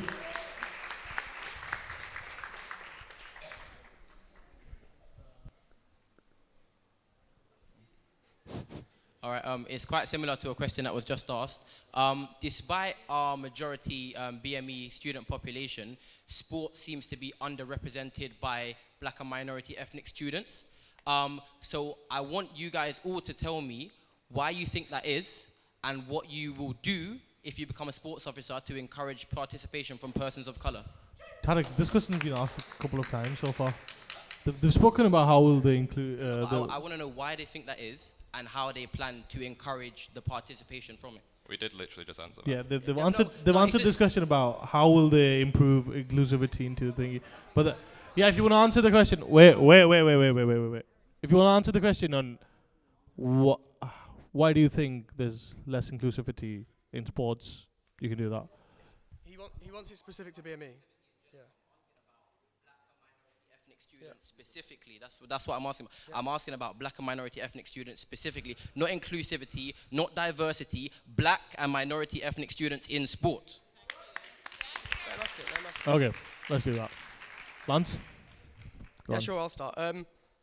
Honestly, I believe certain clubs have nailed this in the head. There's a lot of teams with black and minority ethnic students in there, but I think you're right, it is a problem in sports. It's not that it's not available, it's that it's not pushed, it's not engaged.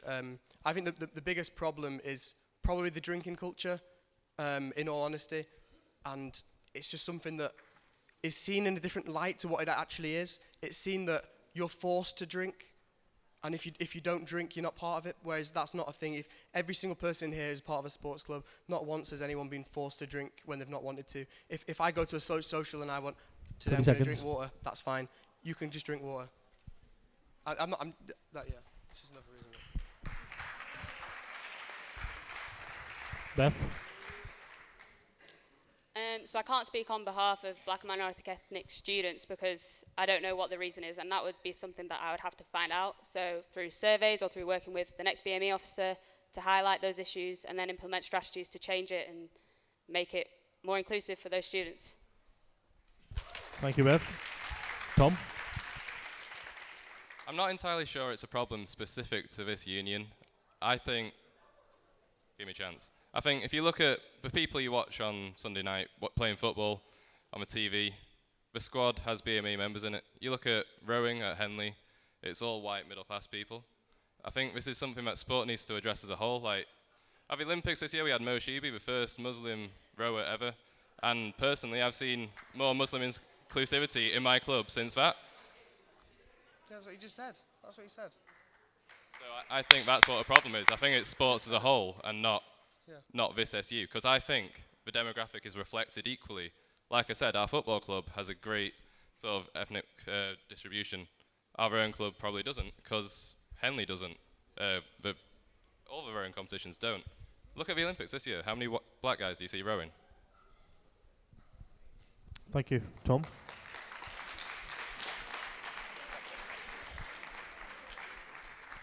Beth? Beth, there's a question for you. Where did the idea of a sports manager come from? Given that sports already have 2 members of staff and a sabbatical officer, the most of any area within the union, how can you justify this extra expenditure? 1 minute. So if you look at universities like Leeds Beckett, Nottingham, Loughborough, they all have a head of sport and multiple people underneath them. And look where they are in the tables. They're at the top of the table for sports. And currently sports are under commercial services, so we don't have one person looking just at sports. We're looked along with other different areas. And I think at the university, sports isn't very high on the agenda. So to implement a head of sport would be to find funding for the AU, to just have a focus solely on sports and the development of sport, to raise the profile of it within the university and the wider community. Thank you, Beth. So guys, moving on to your last question. It's pretty late now. It's almost 10 o'clock, so we'll have to wrap it up. Your last question, followed by your 1-minute summation speeches, and then we can all go home. So, the last question. Sidi, you asked that. I don't want to ask this one. Which one? Given the potential change in sabbatical structure, if you had to remove a sabbatical officer, which one would you remove? Do you want to start with Tom? If I had to, I'd probably, like other candidates have said, I think there's positions that can be merged, specifically women's and the campaigns officers. I think that could come under one role. I don't want to get rid of any personally, and I don't see why we should, but if it's a real budget thing, then I think that's probably the best way around it, frankly. Thank you, Tom. Beth? I think if we've got the correct leaders in each position, there'd be no need to cut it, and I think I wouldn't want to merge any, because each one is really important to this union, and each one works together to make the union what it is. So I think getting rid of one would affect the union and affect the way we work together, and I don't think it's... I dig a grave for myself every time, but if you have to, go on. Definitely have to. I'll go with the common trend and go union affairs. That's more like a Beth. Lance? So I appreciate everyone's just said the same thing, that they wouldn't change it, but the question is if you had to. If I had to, I'd do what Tom said, but in a different way. I'd merge union affairs and academic affairs. Them two both work really closely with the institution itself instead of the union. They don't have similar roles at all, but they can work well together. If you have one person that's right for that job, that man can do it all. Cheers, Lance. Thank you. Or woman, yeah. Sorry, yeah. It's just a saying. Yeah. Okay. Moving on to your summation speeches. We'll start with Tom first. Tom, your 1-minute summation speech starts now. So you've grilled us all tonight. Hopefully we've given you adequate responses. I feel like I'm the best person for this role. I've had plenty of experience in running events. I've had plenty of experiences in running sports clubs, and I've had plenty of experience in Miss SU as a whole. And I feel like I've got the drive and dedication to increase the performance and participation of our clubs here. If you'd like to read any more of my agenda points or my manifesto, I've got a website. It's votetom2017.com. Gone a bit extra. Thank you. Cheers. That was Tom Barnes running for sports officer with his 1-minute closing speech. Moving on to Beth Stanfield. Beth, your 1 minute starts now. So you should vote for me as sports officer because I think I'm the right candidate. I think I'm driven, I'm passionate, and I want to use sports to benefit not only sports students but other students in the university. And I want to spread the profile of sports and raise it up to where it needs to be and give everyone the opportunity to experience the positive things that I have and all you lot have, spread that across the whole union. I want to build on the foundations we've already got to make sport better at Bradford and give it back to you guys, the students. So yeah, vote for me.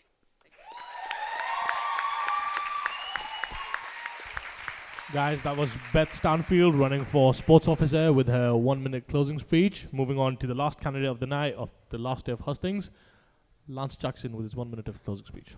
Brilliant. So I was told coming into this that my manifesto was really vague. I've had 4 years in sports. That's 4 years worth of ideas of ways you can improve it. I've been in 6 different exec positions. That's 6 different exec positions worth of ways to improve sports. I personally feel like I'm the best candidate for this job. I've got the knowledge, I've got the experience, I've got the passion. I want to make the change. All we need is a brave leadership to protect the present. Reform the present and protect the future. One team, one vision, #OTOV.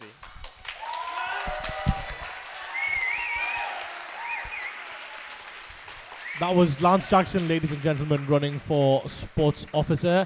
That brings us to an end to today's Hustings.